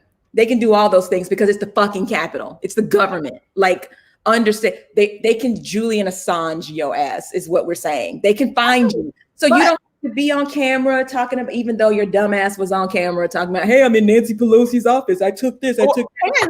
And because they're so fucking fame hungry or they want the recognition, they're out here telling reporters their first and last names and the cities they live in. I'm Tanika Moody and I'm storming the Capitol. Free speech. But my problem is that we are not using the technology we have to find these people in the way. We're asking citizens to help identify. I'm like, you're the fucking FBI. What are you saying to me right now? Right. Absolutely. You're listening to us. You're listening to this show right now. You know more about me right now than you know about Elizabeth with her fucking onion in her towel. And this bitch is walking through the Capitol where 5 cameras are shining on her face. And you need help us find them. Help us identify. Twitter has solved more crimes in the last 10 days. Absolutely, it has. Absolutely, it has. Okay, I'm gonna remember that. You know the whereabouts of all the BLM people. Oh yeah, no doubt, no doubt. Can we just pause to talk about how by the end of the night, the faux news crew was talking about Antifa, and BLM, and I mean, I saw Black people out there for sure, wearing Blacks for Trump shit. Like, oh no! Did you see the people in blackface though? I did not. Oh, I'm surprised by that, but I did not. I saw several people who had on Blacks for Trump shirts who actually were white people in blackface. I'm gonna have to. If you haven't seen it, look at it. It is a fucking amazing to see. Yeah. They have on white shirts with black letters that say Blacks for Trump, and they are shoe polished the fuck out. Yeah. Look it up, please. I know I didn't mean to disappoint you further. No, it's not. I mean, like, it doesn't surprise me. It's just so like, there's a meme of someone riding a bike. It's like a little cartoon. He's riding a bike, and then he has a stick in one hand, and he sticks the stick through the spokes and falls off and says, "It's BLM's fault." And that is just so, it's peak whiteness. It is peak whiteness, peak white privilege, peak white supremacy, peak white. Capital W. Capital W. Yeah. That's kind of a thing in my family. We're like, okay, when you say white people, do you mean white people with a capital or white people with a lower? Okay, so white people capital is pronounced white. Right. So you don't have to ask anymore. So white people is lowercase w. Got it. White people, white. Yeah. White. Okay, because there's a difference. If you don't know the difference, maybe put a blog on it. Yes. Okay. Congressional response to all that happened. Let's talk about the Trump turncoats. Let's talk. And it was all for show, but let's talk about the Trump turncoats for the moment. I love how some of the folk got down to the floor when it was time to resume the count, and we're all, I was gonna do this, but now in light of everything that happened, I just my conscience. Your girl, Loeffler. I can't in good conscience. You can't, because your ass ain't the senator no more. Right. But while all this was going on, they called your race definitively. So right. That part. That part. Sit down. But yes, I can't in good conscience now. Yeah. So you didn't know before that you were supporting an agenda such as this. Right. You just thought that you literally were asking questions. Yeah. About the legitimacy of an election but only where Black people voted. Right. Because what's crazy is the thought that somehow on our ballots, we cheated for president, but not for any of the other races on the ballot. Mm-hmm. Somehow folks voted for Donald Trump, and we somehow switched it to Biden, but let Mitch McConnell still. I don't. Right. I don't know. And that's what I said, for the moment. Exactly, for the moment. For instance, Lindsey Graham, who got out there and said, we got to stop talking about him. First of all, there should be a word stronger than fuck for Lindsey Graham. Yes. Fuck Lindsey Graham. I have to. Every time he opens his mouth, I want to shove my fist down it. I mean, we know he has no loyalty. There's no loyalty among thieves. But for him to get out there and just vehemently just condemn the talk about an illegitimate race, to condemn it, and then go back out and campaign with Trump just days later. Yeah. and the people who are still like, well, I still have questions about it, but okay, what question do you have that hasn't been answered by 62 court cases? Yeah. What beliefs do you have that have not been duly discounted? And so I saw yesterday where the guy from Oklahoma, Lankford, wrote the letter apologizing to Tulsa, and because he just realized that all of this was really about areas where Black people voted. You just realized it. You sound like Brian Kemp talking about he just realized that you could be asymptomatic and have COVID. Shut the fuck up. Right. Yeah, McConnell had people think he was going to vote for conviction, and then he won't even call the Senate back to get this done. Exactly. He had y'all thinking it, because I didn't buy none of that shit. He never went on the record and said any of that. So, I don't believe shit till I see shit. Yeah. Fuck. They come back on the 19th. We know it's not going to happen. Yeah. And I think it's really sad. You and I talked about this, but I think it's really sad that we don't learn anything from history. Nothing. So we've compared 45 to Hitler all 4 years. Yeah. Don't realize that he lost in the beginning and came back. We are always talking about Abraham Lincoln, who gave money to the slave owners after the Civil War, made them whole for what they lost, who, in the name of unity, did not hang Robert E. Lee and company from gallows for treason in the name of unity. And so Robert E. Lee's name is on a fucking university today. And, we have statues erected to these losers, these seditionists, these treasonous bastards who did this thing.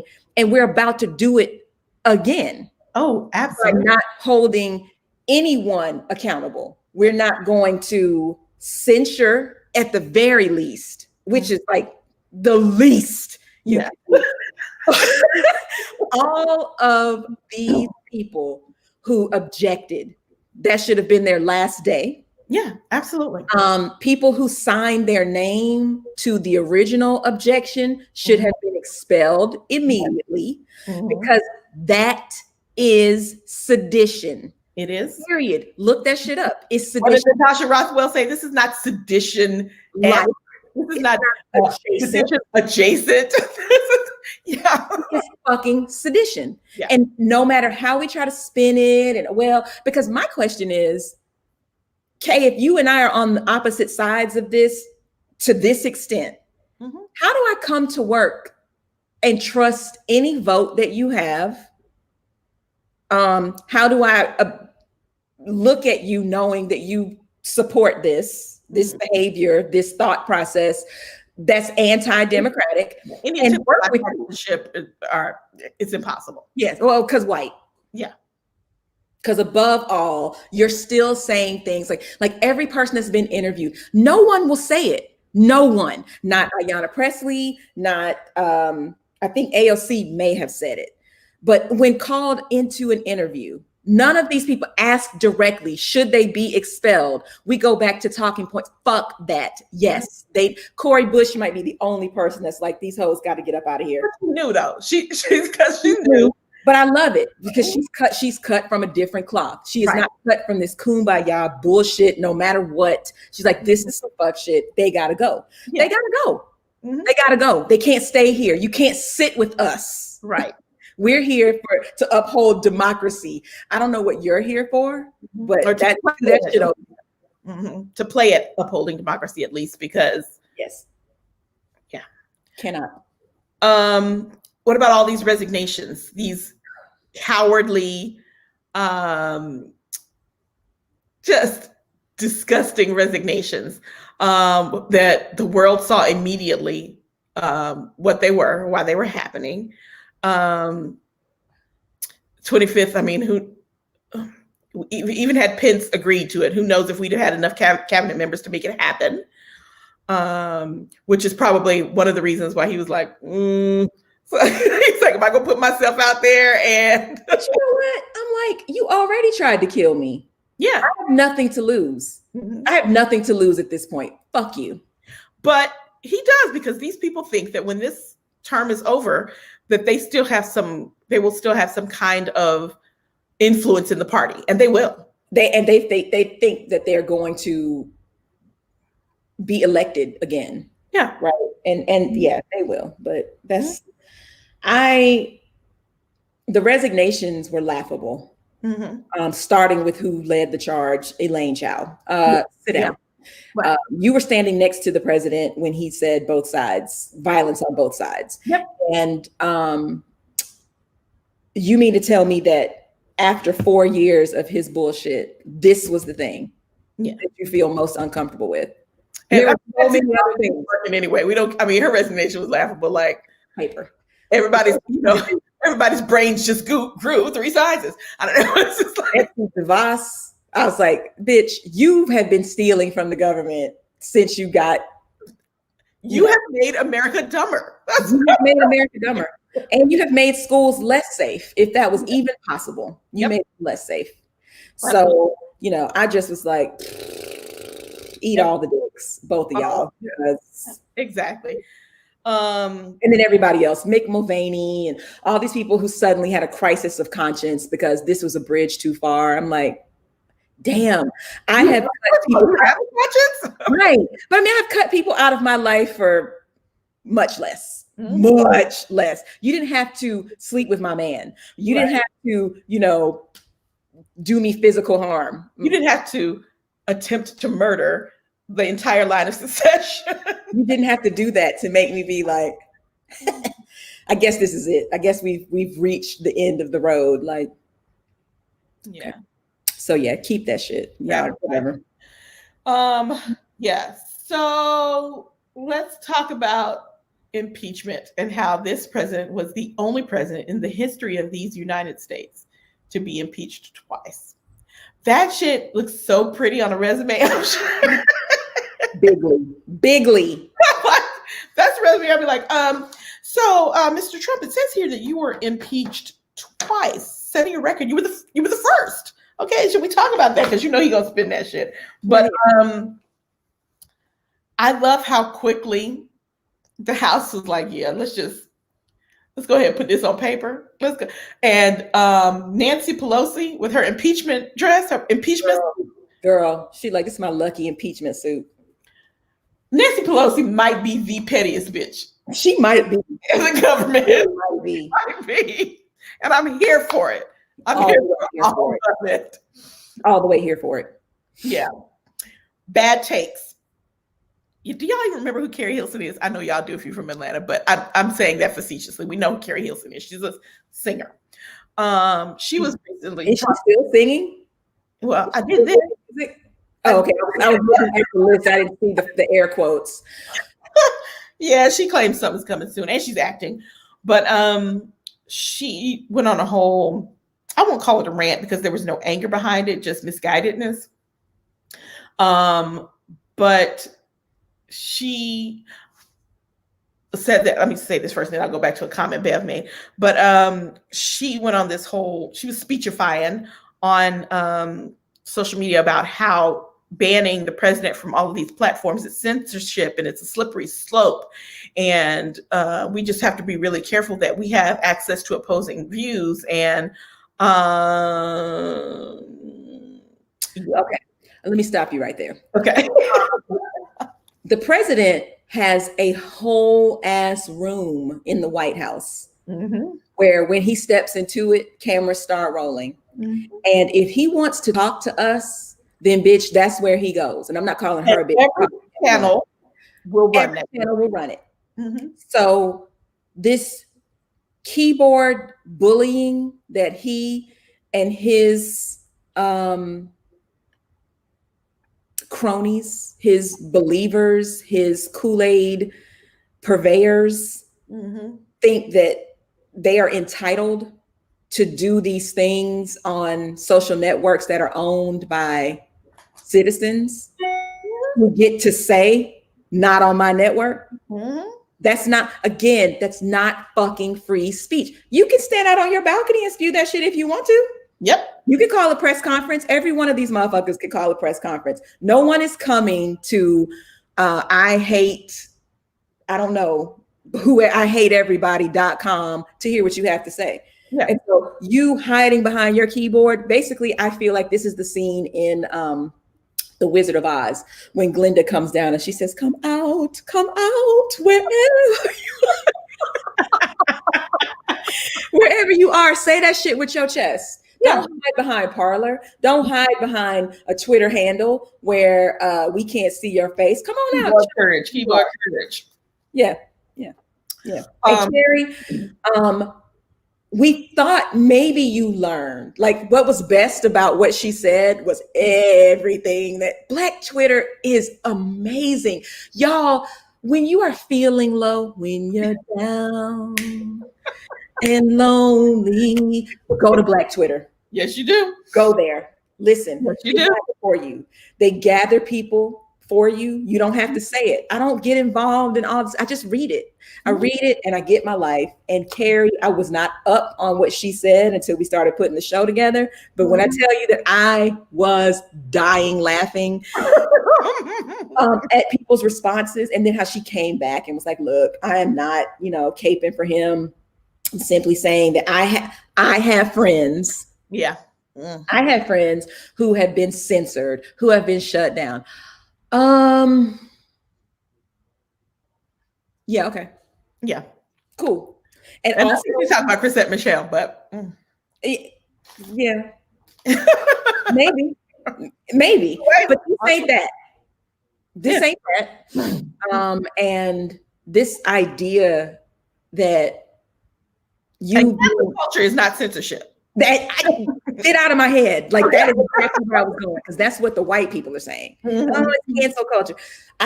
White people saying the words cancel culture just grinds my gears, because I'm like, you're parroting. You don't even know what it is. No, you don't even know what that is. Love trotting that out there. Oh, it's cancel culture. Oh, it's okay. Well, then you're fucking canceled. Right.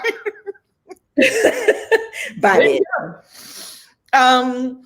What gets me in.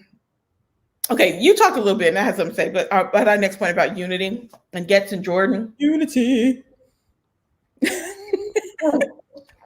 Wait a minute, let me see what I wanted to say that went back to something that Bev said. That let me see. Yeah, cutting off his pension. That's why we need to impeach. Mm-hmm. I mean, I'm imploring. I know this is for no reason, because they're not going to hear me and they don't care and they're not going to do it. But if when the Senate is back in session, they need to impeach this man, because what it does is it's not just symbolic. It is symbolic, and it is very symbolic globally. Because people are looking at us right now and they are laughing. They're all gonna laugh at you. Yes, they're laughing heartily. But also, by impeaching this man, we get rid of his lifelong Secret Service security detail. We get rid of his $1 million travel budget. We get rid of his salary. We get rid of all the perks of being a former president, because basically we have annulled our relationship with you. And that's why it's like, they're trying to draw it out and be like, oh, we're about to get back to the unity. There's only a few days left. Why does it matter? It matters because it changes history, and it prevents him from ever being able to run for this office. That's it right there. And if you claim you want your party back, then you have to cut the cancer out. Mm-hmm. You have to. Mm-hmm. Yes, you have to. So Senate need to do what the fuck they do. And listen, I'm not mad at Joe Biden for being like, they can multitask. Mm-hmm. That's what Cori Bush needs to speak on. Because I was like, clearly, y'all have never had a real job where you on deadline for this and on deadline for that, and you got a committee meeting and you got a this and you got a that, and all that shit is due by 5 o'clock today. Don't tell me that you can't get his people confirmed and get this motherfucker impeached or convicted Convicted. A real trial. The trial's going to be a cakewalk. All of the witnesses were the motherfuckers that were held up in the building. You don't have to go and find anybody. And he's not committed to a real trial if he's talking about Giuliani is going to be his fucking attorney. Right. Said don't pay. He's not serious. So why should we be serious? Get this nigga up out the paint. I said a word I wasn't supposed to say, but get him up out the paint. I'm tired of him. You know, Bev just said, Jason Johnson said he shouldn't even be able to stay in this country. Oh, please believe that if he gets convicted, he is going to try to straight up, he's fighting an island. And Putin is going to be like, don't come over here. Yep. We don't know you. Yep. You hear that there's some country club that Jared and Ivanka were trying to join. They were like, no, thank you. No, not the country club. Ass is going back to Mar-a-Lago with your patriot friends, is what they said. Get the fuck out of here. No, they have no currency. We don't have this on here, but what do you think about Belichick rejecting the Love it. I don't believe I think someone got in his ear and told him this is not shit. Yeah. But I love it. Yeah, absolutely. Okay. So anyway, we're going to talk about Getz and Jordan and unity. That's where we were going. All these calls for lack of punishment in the name of unity. I mean, I kind of touched on it already with the mini history lesson, but I just need somebody to explain to me, like, if my husband is whooping my ass, like literally putting his hands on me, and I wake up one day and I'm like, I'm not taking this shit no more. I'm taking my kids and we're getting the fuck on. He says to me, you're breaking up the family. Do you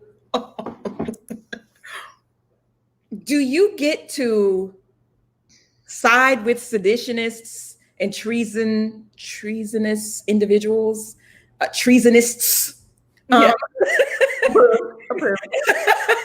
and then say, if we try to hold you accountable for doing this, that it's against unity, that we should just move on?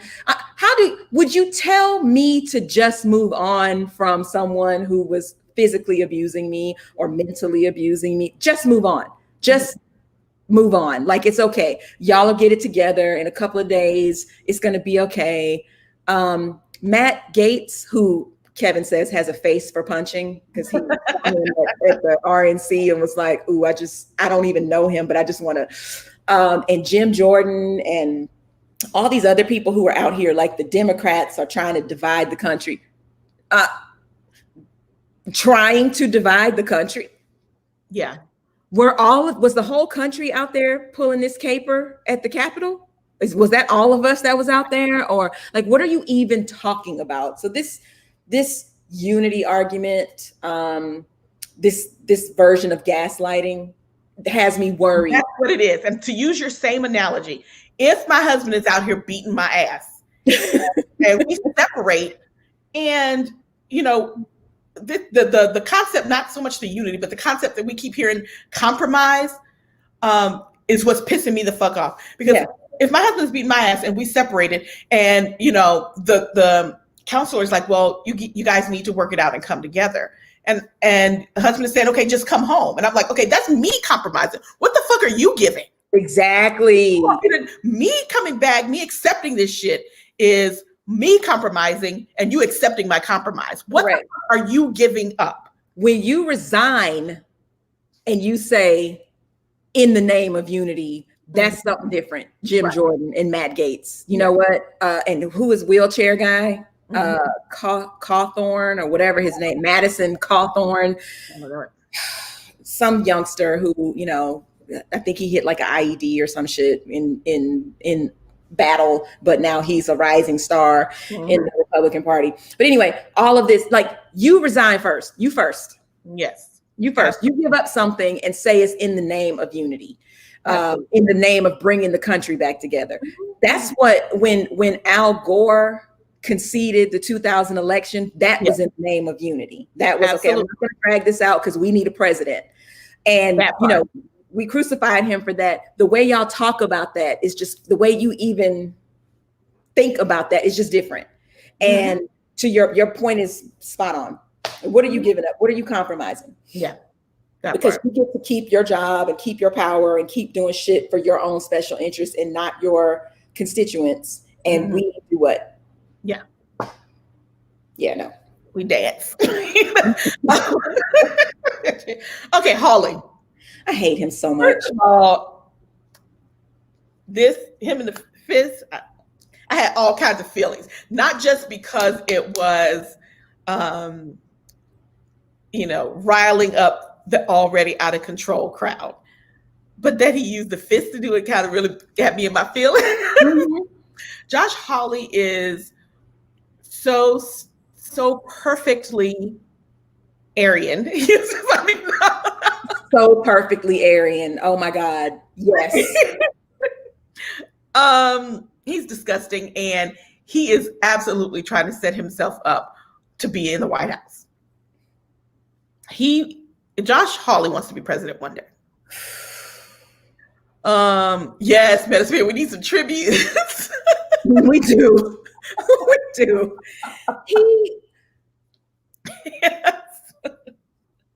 He is another example of the trash that gets to go to these elite institutions, trade on their name, be about not shit.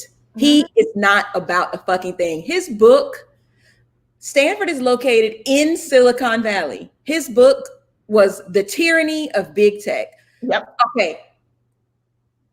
I love how he said was, because Simon and Schuster was like, not on my watch. Canceled. To which he tried to say it was Orwellian. Yeah. That he was getting canceled. And again, Twitter for the win. Yeah. Orwell had his shit published. It's not Orwellian. Yes. He just, I don't want to talk about him anymore. Okay, there you go. Okay, when I tell y'all, please tell me y'all read about Demi Lovato and how Twitter and Instagram and all of the social medias came for her ass in such a beautiful, poetic, melodic way. Demi Lovato, just realized racism. Demi Lovato just realized, that some people are bad. And on social media, she was out here talking about, I can't believe she was outraged at what was going on in the country. She couldn't believe that people were doing this. And she went on her social media to talk about how she was going to change her life and be working towards social justice and so forth and so on. And one of her last comments on the post was that she, all this got her riled up, and she was in the studio working on something special. I get tickled because when I tell y'all, folks were like, bitch, you can't rock this shit. This is not like the Camp Rock America. Bless her heart though. Like, oh my gosh. But folk came for her so hard. It was hilarious. Like, she could be out here. Camp Rock. No more racism. It's like a South Park episode. Oh, sorry, I'm so tickled by that. But yeah, she tried it. She tried it. And you gotta realize what's going on in the real world because they have been so insulated their whole lives. She is all white people. Mm-hmm. White people were like, oh my God, police treat white people differently. Yeah. Oh my God, people who look like me went out and perpetrated a crime. Yeah. Oh my God, people don't like me now because I look like them. Exactly. Like, welcome. And she's white people in that now she's like, I can fix this. I can fix this. Save America. And that's, you know what? Go for it, girl. Go for it. Please let's talk a little bit about Gail King's interview with Mia. What's Mia's last name? I don't know. Mia, the little girl who accosted a 14-year-old boy over her iPhone that he did not. Mia, the black hating Latinx. Yeah. What does she call herself? Super sweet girl. Yeah, I'm a 22-year-old girl. Everyone who knows me thinks I'm like super sweet. So first of all, shouts out to Mia's lawyer. Because Mia's lawyer was sitting next to her during this interview like, this bitch. First, she tried to tell her to take that stupid ass hat off. That's what she tried to do first. She was like, man, shut up. Ponsetto, yes. Mia's lawyer, I mean, I want to hug you. You clearly went home and threw some shit at the wall because Mia is out here. First of all, she's wearing a baseball cap during an interview with Gayle King, but she's wearing a baseball cap that says daddy on it.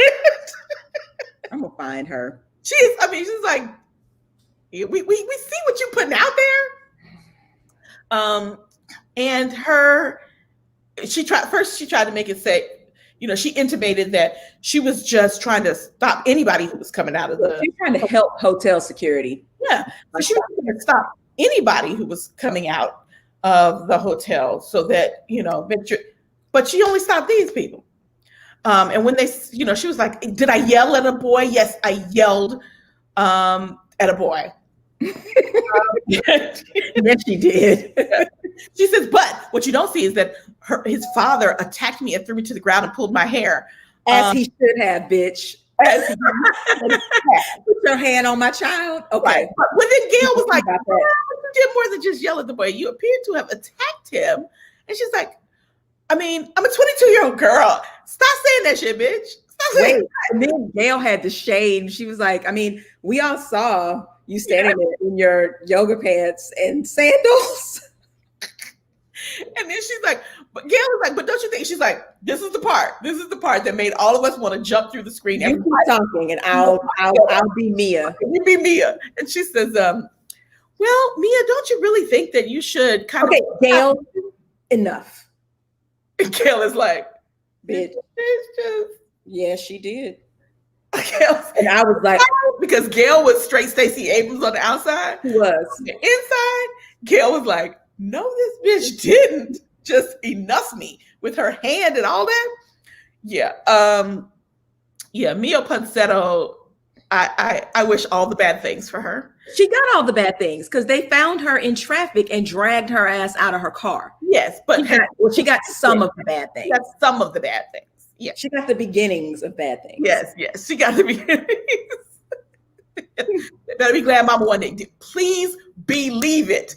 Mia would have been literally dragged that day up and down. And then the hotel had her phone.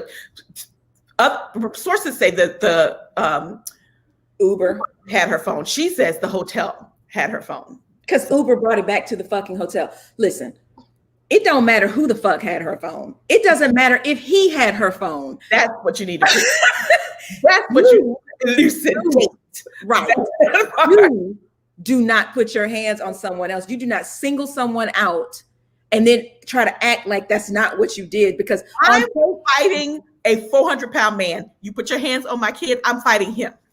I need you to understand that. We're going to fight. You put your hands on my 22-year-old son and I'm fighting you. I'm dragging you down the street. The video looks so different. The video looks so different. Survived that day. Mia is lucky. Mia is lucky. Exactly. Mia is lucky it was daddy. She is so lucky it was daddy. Because daddy understand. Daddies are like, hair trigger, but at the same time, they like, this is America. That part. But also, Mia had been Mo, daddy would have fucked him up. Sure. But see, we hear the fuck all that other shit. Like, no. Yeah. No. Yeah. No, Mia. No, Mia. Mia's doing that interview with the remnants of a black ass eye and some other shit. Like, the story's very different. The story is she didn't even get to leave New York because we have a problem. Yes, absolutely that. Okay. And Mia had been wearing that hat on the camera for a whole other reason, because I'd have pulled all her hair, all her. Y'all, headed right on into the last bit here. The last block, we say it's rapid fire, and it pretty much is, even though it usually isn't. This one pretty much will be. We're going to talk about some pop culture. We're going to talk about, excuse me, what you've been watching and what you haven't. Some of this stuff I haven't seen yet. Some of it I have, but let's talk about, I don't even remember us talking about Tenet at all. We didn't. I just threw it on there because I know you saw it. Yes. So wait, the title of this segment, I have to give a shout out to Metaspin because she came up with this, but go see or nah be. That's the title. We need you to comment in the comments. Go see or nah be. All right. So you ready? Are you ready to participate? And we know you're on a little bit of a delay, but now that you've gotten that probably by now, get ready to put in the comments if it's a go see or a not be. And make sure you say which movie or show or whatever you're referring to in case we have a little bit of delay. Right. Okay. So Tenet, already tell us what you think before we talk about it. Go see or not be. So I saw Tenet at the drive-in. Oh, nice. Yes. Yeah, girl, look, I am not smart enough for Tenet. That's what I said upon watching it the first time. I am not smart enough for Tenet. I'm absolutely going to watch Tenet again at home with subtitles. As you should. That's how I saw it. Yeah. See, I saw it on the drive-in. I enjoyed it, even though I didn't understand a lot of what I was watching because I was like, wait a minute, is he what do they call it? Not inverted. Yeah. Is he inverted or is he real time or is he? Yeah. And is Robin Pattinson actually in? Y'all look. Oh, Deb. So subtitles, please. Yeah. Don't drink. Don't drink. And don't be afraid to pause it and think about it for a second. Because we had to pause it and it was like, and I mean, there's still like, I need to watch it again, but that's Christopher Nolan. Like, yeah, absolutely. Absolutely. You know, people who were like, that shit was stupid, or it was this, or that. I was like, okay, first of all, no, I don't believe you. I don't believe just on its face. Like, I believe it's complicated. I believe it's a complicated story, and it is. Yeah. I will say, I saw it at the drive-in. Caleb and his girlfriend were one car next to us. Chandler and his wife were in the car on the other side of us. And we were all just kind of like, what the fuck? But I give it a go see. I give it a go see too. I will tell you that absolutely. Denzel Washington's son. What's his name? John David. Yes, John David. Will have you forgetting that he's not Denzel. He sounds just like dude. It was just I mean, not disturbing, but it was just crazy how much he moves like his father, sounds like his father. But he did a good job. If you like to watch some, a thriller, it's a real thinker that also has all the action you could ever want in a movie. Yeah, and then some. Plot twists, all of that kind of stuff. If you want a movie that's going to give you any moment that says, what? There are. And I mean, if you liked Inception, which I watched and I refuse to watch, but they keep telling me that. You haven't seen Inception? Nope. No. It didn't appeal to me. I was just like, well, I want to go in there and be confused. I know. I've also never watched Okay, so you've also never watched what? Titanic. Or Green Mile. Okay, Green Mile, I understand, even though I finally watched it like 10 years ago, but Green Mile is creepy. Yes, and I mean, it's creepy. It's a Stephen King short story that's made into a movie, and it's just kind of like, it's disturbing. Yeah, it's creepy. But Inception, like, I don't even understand that. Like, that is the Christopher Nolan flick. And now that you've seen Tenet, you definitely should go back and watch Inception, because Inception will be a cakewalk for you. Right, that's what I've heard. But here's the thing: I'm not beyond watching a movie. Right, Dina, what the hell? I'm not even going to talk about the fact that you never saw Titanic. Like, I don't even know you now. And I might go back. I might go back and watch Inception. I will not watch Titanic. Is it Leonardo DiCaprio? It's horrible, but it's just so white, and I don't like. I typically don't like period pieces. And I know what happens. And I mean, I literally know not just historically what happened, but I know the whole fucking movie because it's iconic and people have talked about it since it came out. Because it's 20 years old and, but and so I knew on day 3 what would happen in the movie. So it's worth a watch. It is. It's worth a watch. And I mean, it just is. I probably won't see it. I'm just keeping it real 100. I might watch Inception. The next time we get to visit and you come to me, we're fucking watching Titanic. And Inception. You go bum rush me. This shit is happening. Like, I don't even know you right now. Exactly. The boat sinks. Oh, Mom, I know you are not talking. I wasn't even trying to see Titanic. And she was like, we're going to see Titanic tonight. That's how I saw Titanic. And when I tell you that was my attitude, the boat sinks. But Kay, listen, the movie is like 3 hours. Exactly. But listen, let me tell you, and this is serious. I had snacks, which means I had the big drink. I did not pee. I almost wet myself because I did not want to miss what was going to happen. Like, I waited too late and I had to know and I didn't want to miss it. So I'm just saying, like, it's worth it. I went in like, Titanic, really? Yeah. Okay. Yeah, I'm with you. Get drunk and watch it. That'll be fun. Okay. That I might be able to do. All right. So what do y'all think of those of you who saw it? Was it go see or Nobby? We say it's a go see. I feel like we're the only ones who saw it.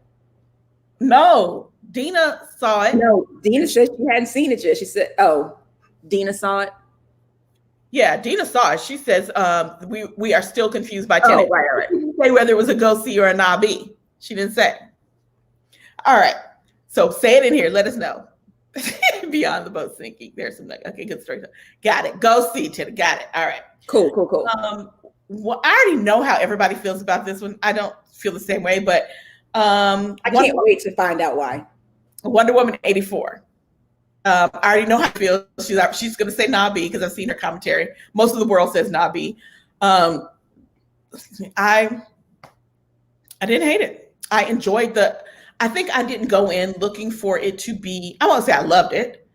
All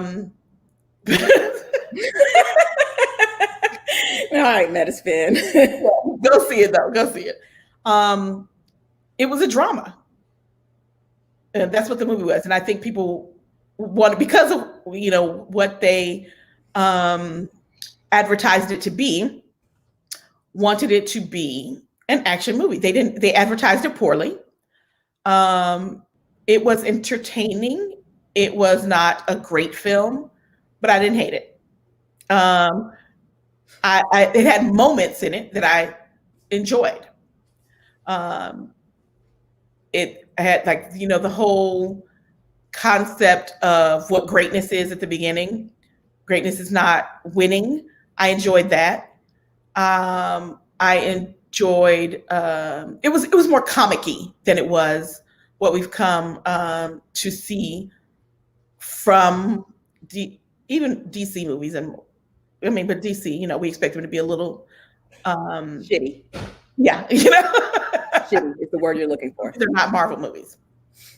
It was below par for them in that it was more comic-y, as in comic booky, than what we expect from those type of movies. But so I didn't enjoy the whole crazed guy. Cameron put a cap.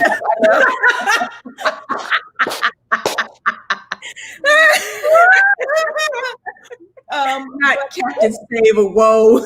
I love it. But yeah, I didn't hate it.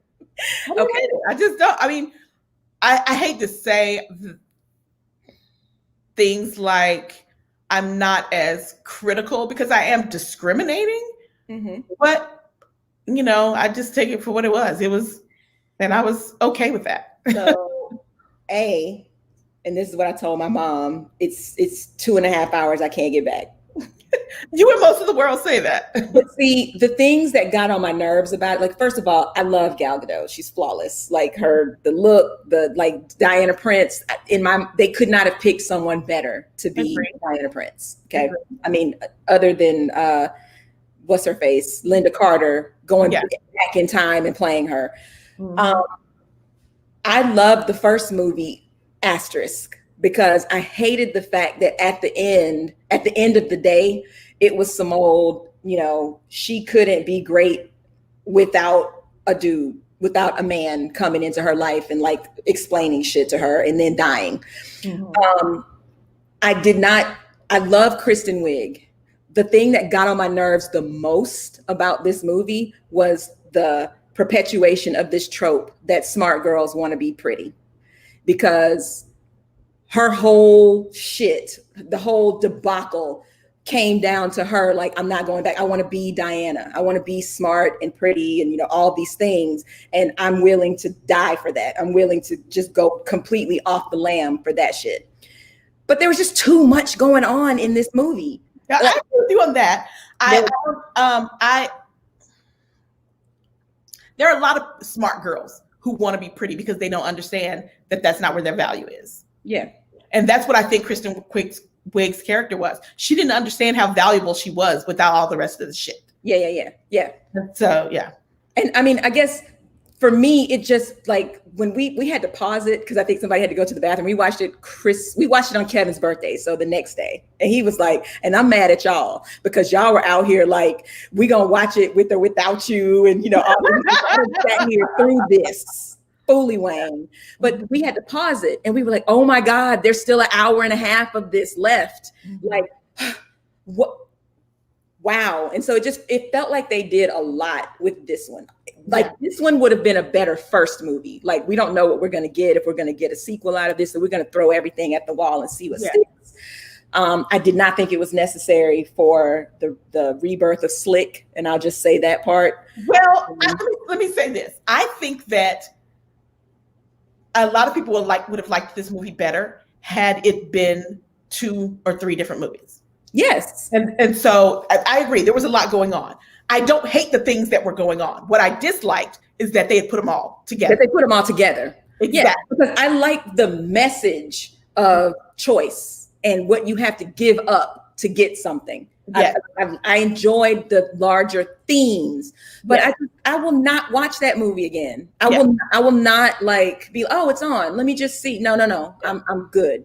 Yeah. So I think the whole storyline, but I mean, we kind of needed the Wish storyline to get Kristen Wiig's character, which we know in the comic books did not give up her powers. She continued to be that person. Right.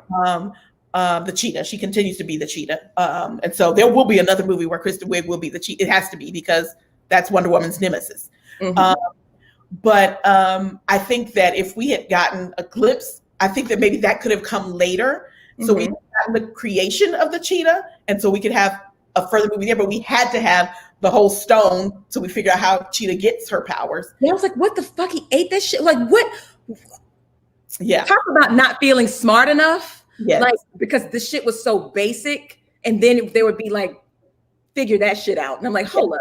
So I think if we had, and I think this just really distills my point, is that I think there were 3 good movies there. Yeah.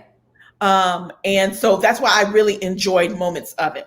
Do I think that they should have broken that up? Should there have been a movie about Wonder Woman and the guy and the stone and his son, and that whole, we could have better covered that storyline, and the resolution with his son at the end was too quick. So if we had a whole movie on that, and then we'd had a movie about Wonder Woman and Cheetah, that'd have been another good. And even the whole, what is greatness? Even if it's not just, I think that, a lot of people saying they want the young Diana story, and I want the young Diana story too, but I think that you still have to have some conflict. Young Diana lived on the mascara her whole life. Yeah. Where's the conflict? Right. I don't know that a whole movie could live up. You could have a whole movie's worth of young Diana. Yeah. But I believe it could be a big portion of it, and that we, explore that in some way. Yeah. Yeah. So, yeah. So there you go. I still say Nabi, but Nabi. Nice try though. And DC needs to kind of stay out of, I think they need to stay out of the genre altogether, because Superman versus Batman and the Justice League and all that, their movies are trash. Superman, the reboot with Henry Cavill, the first one, fantastic. Oh, it was. Let it rock. because everything that you did after that, fuck shit. Like, Okay, stop. well, when we're talking, you talked about Winter Soldier being your favorite. I hate Captain America. I don't know if I've ever said that to you before. I hate Captain America as a character. Because you were so amazed that I had not seen the first Avenger. Well, You were I like, oh my God, I thought you loved it. No, I hate everything about Captain America as a character. Okay.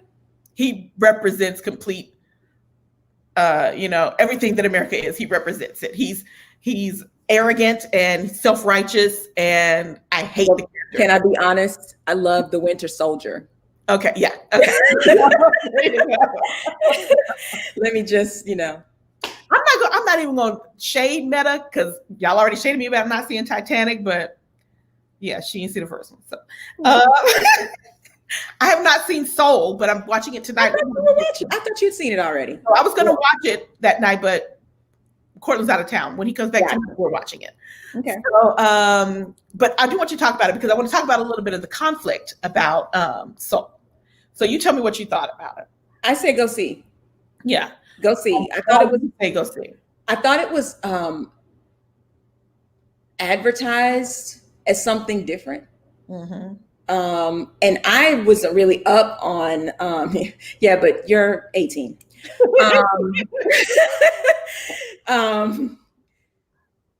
I it just kind of came out of nowhere for me, Soul. And so we did a Kwanzaa celebration with my in-laws. And that was one of the assignments one night was to watch that. And we talked all about purpose and, all that sort of thing. So anyway, but I thought it was a good story. There's been a lot of like really woke takes on Soul. And I'm just like, okay. But even Lovey had one.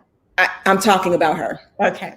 I'm talking about her take. And I'm just kind of like. But she's responding to the take that many, many other people had before her. Yeah. I think that was in response to that reaction.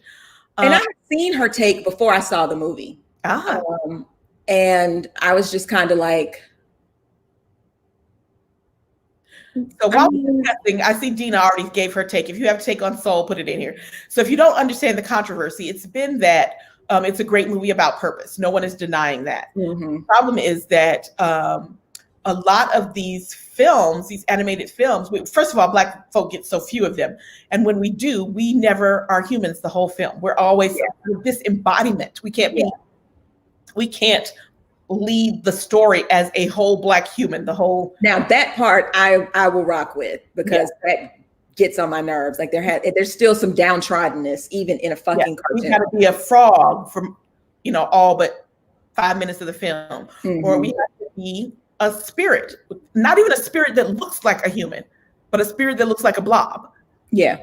So those are some of the issues with Soul. Yeah.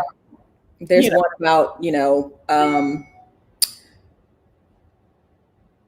Soul being the soul then jumping into a white person and, helping her get her shit together. I mean, magical Negro type shit. Yeah. Yeah. And then there's, there's some completely spiritual takes on it where people are just like, it's evil and that type of shit, but we're not. Okay. Yeah. I didn't see any of that. We're not giving those airtime. So. No. All right. Can I say go see it? You say go see. Okay. Yeah. Well, I want to go see. So tonight, so I'll let you know. I still haven't seen Sylvie's Love either. Damn, I thought you were watching that. That's why I put it on the list. No. All right. Anybody out there seen Sylvie's Love? Definitely go see. Oh yeah, well I'm gonna go see. I will tell you. I told you I watched Ma Rainey's Black Bottom, and I was gonna do Sylvie's Love. I didn't put that on the list. Okay, we can talk about that too. Yeah, and I was gonna do Sylvie's Love next. I was gonna watch it right after, but I'm gonna be honest. Ma Rainey's Black Bottom, I'm gonna put as a nobby. Yeah, I mean, unfortunately for Ma Rainey, and I'm gonna come back to Sylvie in a minute. August Wilson has a formula. Yeah. The first one doesn't translate well to film. Yeah. Y'all are go see Sylvie's Love or go see Ma Rainey? Yeah. Which one are y'all saying? Okay. Love Sylvie's Love. Okay. So stick a pin in Ma Rainey. Let's talk about Sylvie's Love. Okay. It is visually So beautiful. Yeah. Even though the clips I've watched have made me salivate. Yeah. It is so beautiful. Namdi Asamoah did a really good job. Isn't that Kerry Washington. Mm-hmm. Okay. Yeah. He used to be a cornerback in the NFL. Like, you know, he like quit football to act. Mm-hmm. I was telling Cameron last night, there's something about Tessa Thompson that gets on my nerves. What? Not enough for me to not watch her, but there's something that's just kind of like she gets old for me real quick, and I don't know why. It's not if she's in it, I won't watch it. Yeah. But she did. I mean, she was fantastic in this movie, and so was Asia Naomi King. I love her. Yes. But yeah, I mean, you know, without giving anything away, it's a beautiful love story. Yeah. And period pieces with Black people also, I'm kind of like, give or take, because, you know, you never know what. Sunshine and Roses. Yeah. Yeah. So. Absolutely. Yeah, I like Tessa Thompson. There's something, it doesn't bother me, but there is just something different. A lot of people like, yeah. That's hilarious. Can't quite put my finger on it, but yeah. Yeah, so that's Sylvie's Love, which, yeah, I mean, I'm definitely going to see. So yeah, I'll watch it again. I mean, that's something I watch again. So I'll watch Ma Rainey again. Yeah, Ma Rainey. Weigh in on Ma Rainey. I already saw Dina's opinion. Ma Rainey, and I'm going to disagree with you. And I hate to say this, but I did not like Chadwick's performance. I liked his performance at the end of Ma Rainey when he was crazed. It was more believable to me. I thought in the beginning, when he was, he was playing it very stage play. It was very stage play. Yeah. The way he was over the top. Yeah, it was just over the top. It wasn't very believable to me. Yeah, and it felt very surface. Mm-hmm. I thought Glenn Turman and I loved Glenn Turman. Oh, yeah. I thought I appreciated all those other performances. And I thought that at the end, of course, it was a good build up to his crazy. When he was crazed, I thought he did an amazing job. Yeah, but I saw it coming a mile away. And that's why I say, you know, I'll be honest, I didn't read a lot of August Wilson. Mm-hmm. I didn't read a lot. I'm not familiar with a lot of his plays. Mm-hmm. But having seen Fences, mm-hmm. and, you know, I recognize the run up. Like I recognize all the things. Very baby face in that A, B, C, B. I mean, you know what's going to happen. Exactly. A plus B minus C, B, throw in a little E, you know, something got to happen. So yeah, Viola's makeup was out, but it was in keeping. If you've seen Ma Rainey, or photographs, of course you haven't seen Ma Rainey, but if you've seen photographs of Ma Rainey, and you have if you've been over my house because they're on the kitchen wall, but she was not a particularly attractive woman. And also in the 20s, makeup was grease paint. Different. Yeah, exactly. It was different. So I had to keep reminding myself that it was. Okay. Yeah, but she was hard to look at. Good Lord. Yes. All right. Queen's Gambit. So shout out to Opinionated for putting that on my radar back in November. She was like, I can't believe you're not watching this. It's great. And I sat and binged it in a day. Did the same thing. And I think you're the one who told me to watch it.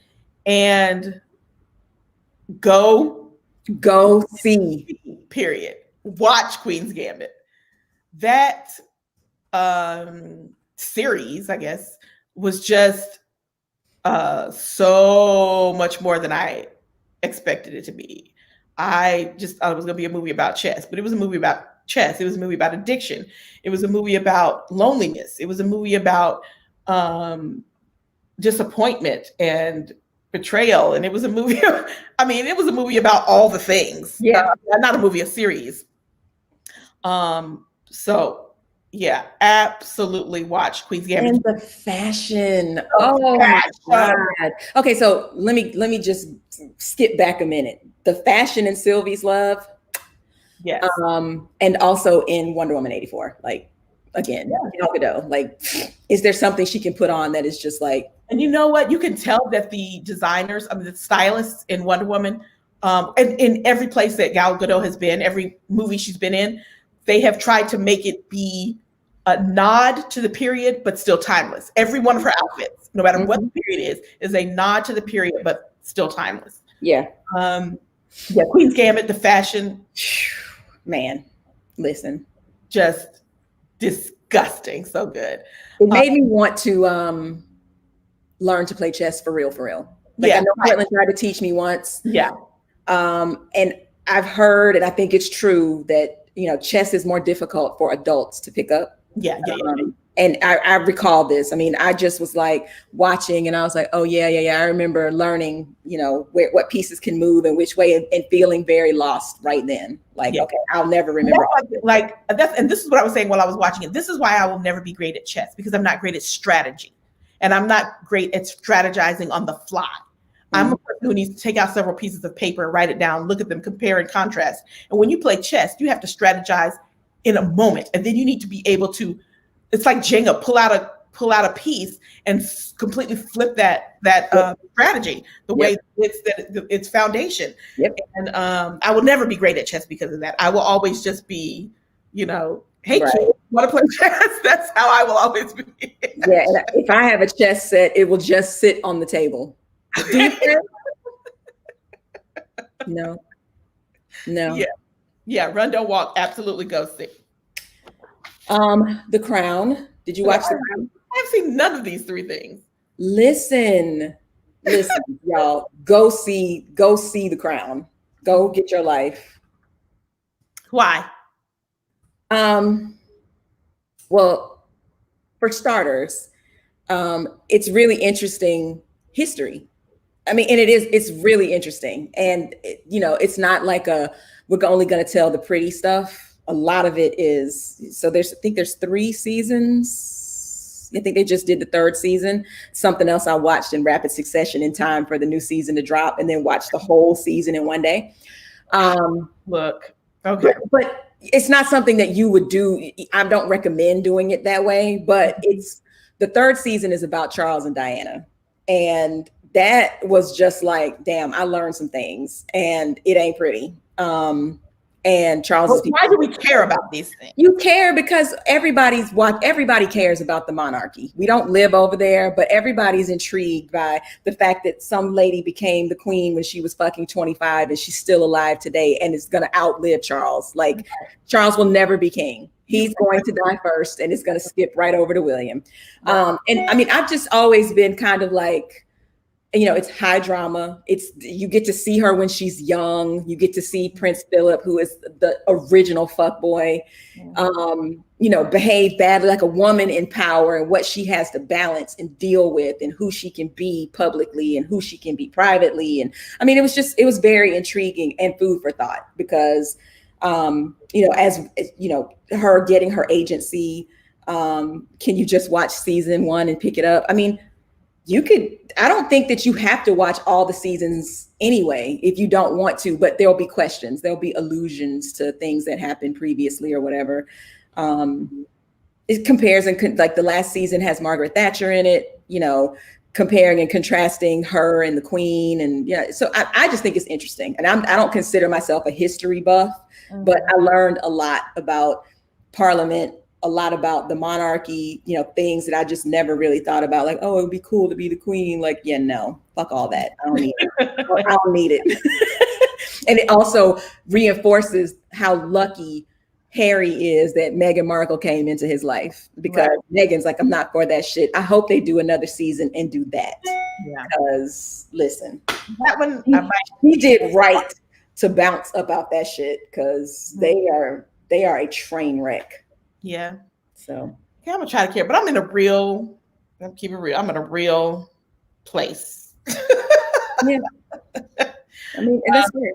You know, I'm in a real Black place. I'm just keeping it real. And you can stay there. Like, this is not going to make you pro-white. It's not going to make you less pro-Black. It ain't none, but yeah, nothing could do that. But yeah, I'm just, yeah. that. Okay, so Cobra Kai, which we discussed, and I haven't seen, but we discussed when you were telling me I should see because we were talking about Ralph Macchio and his politics. So I never looked it up. What is politics? I think and if you do, I think you'll see that. And I could be wrong, but I think that he has kind of softened his positions. But anyway, Cobra Kai, talk about it. If you are a Karate Kid fan, Cobra Kai is so cheesy. They're 30-minute episodes. It does not try to recreate the past. It picks up from today with folks still living in the past. And the shit is so fucking funny. And, Johnny and Daniel, I was like, what is his name? I was going to say Johnny, but he was Johnny in The Outsiders. But Johnny and Daniel are still like locking horns, but they're grown. They got kids. They got, and it's just like, you find yourself saying multiple times, like, dude, really? Are you still on this? Like, Johnny is firmly stuck in the 80s. He is that dude that's like, remember that time when, we did such and such in 1984. And it's like, dude, it's the 21st century. Like, you have got to come on. But it's entertaining. And it's entertaining watching a new breed of people, these young kids come to karate for the same reasons. And then like all the twists and turns and, Kreese is back and like all this shit happens in 30 minutes. And so, they get dark and twisty a little bit, but also it's just so comical. So, you got nothing better to do. Okay. I would say go see. All right. I might actually go. It's on Netflix now. It used to be on YouTube. And now it's on Netflix. So, and they've all 3 seasons. So, we'll talk about One Night in Miami. Didn't it just? It just came out. I haven't seen it. I just want to know if people are going to go see it or if they like. Yeah. Oh yeah. So One Night in Miami. First of all, I mean, Regina King.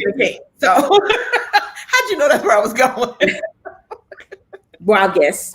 Right. I mean, come on, Regina King. So, haven't seen it, but I'm going to see One Night. Yeah, it just dropped yesterday. Yeah, absolutely going to see One Night. I haven't seen it yet. We rooting for everything Regina King. So. Cool. And Aldous Hodge is in it. I really like him. Yeah. Oh gosh, what was I about to ask you about? Darn it, I forgot it. But anyway, yes, One Night in Miami. So if y'all plan on watching it, let us know. Yes, on Prime Movies. Yes. And I know you were going to ask me about the John David Washington and Zendaya movie that's dropping in February, weren't you? Okay. Okay, I was just trying to guess what you were going to ask me about. You said you couldn't remember. No, not that one. But of course, I'll think of it when we're done or when we hang up because we're actually done. What? Right at 2 hours and 59 minutes. Yes. And guess what? We're back next week. Yes. So guys, January is a busy month, a lot going on the weekends. So the way we have it scheduled, while we're usually every other weekend, we're back in full force in January. We want to make sure we gave you your 2 episodes. So we will be back next week. We get to talk about the inauguration. Yes. And the fact that there's not going to be any inaugural balls, we don't get to see Beyonce sing at last now. She wasn't going to sing that shit. She wasn't going to sing that, but she was going to say, have you ever seen a crowd going? Yeah, so yeah. We talked about Trump's 21 gun salute that he wants to have his departure parade or departure ceremony or some shit. Yeah.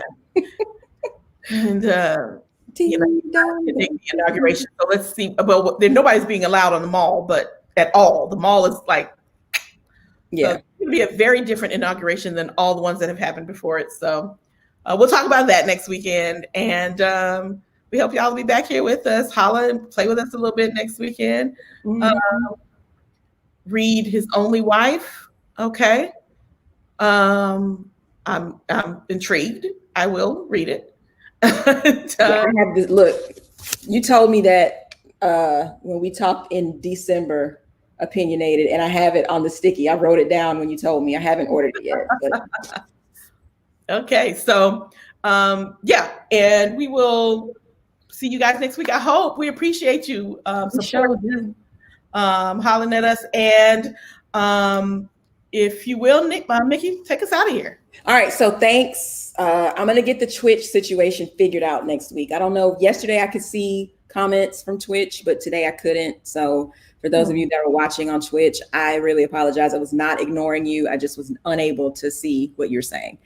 But thanks for coming. Thanks for rocking with us for 3 whole hours. Follow us on all our platforms. We're at TwoFer Blog everywhere.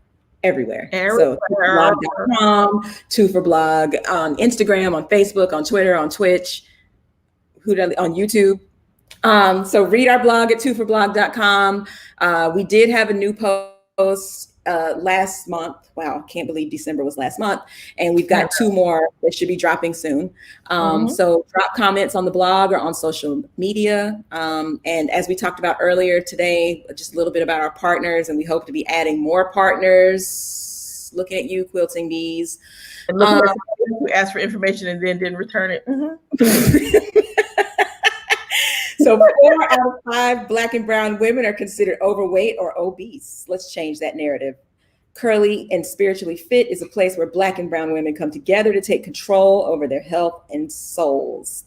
Melanin Mindscape is a blog dedicated to Black TV, Black history, and Black lit, all melanin all the time. And I think Queen Sugar is coming back next month. So I'm sure that Melanin Mindscape will be live streaming that.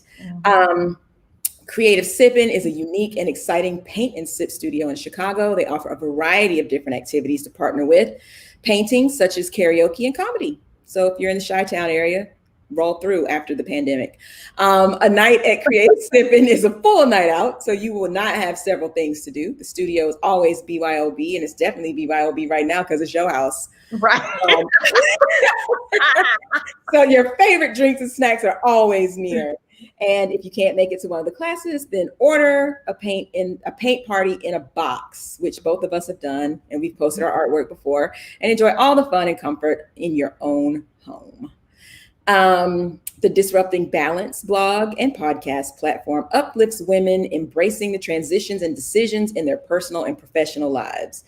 Actionable strategies plus purposeful content equals winning a life disrupted in your favor. So if you want to partner with us, message us at holla@TwoFerBlog. That's HOLLA at TwoFerBlog.com with partnership as the subject line. We'll do the rest. So yeah, we'll do the rest, and you have to respond when we do the rest. So yeah.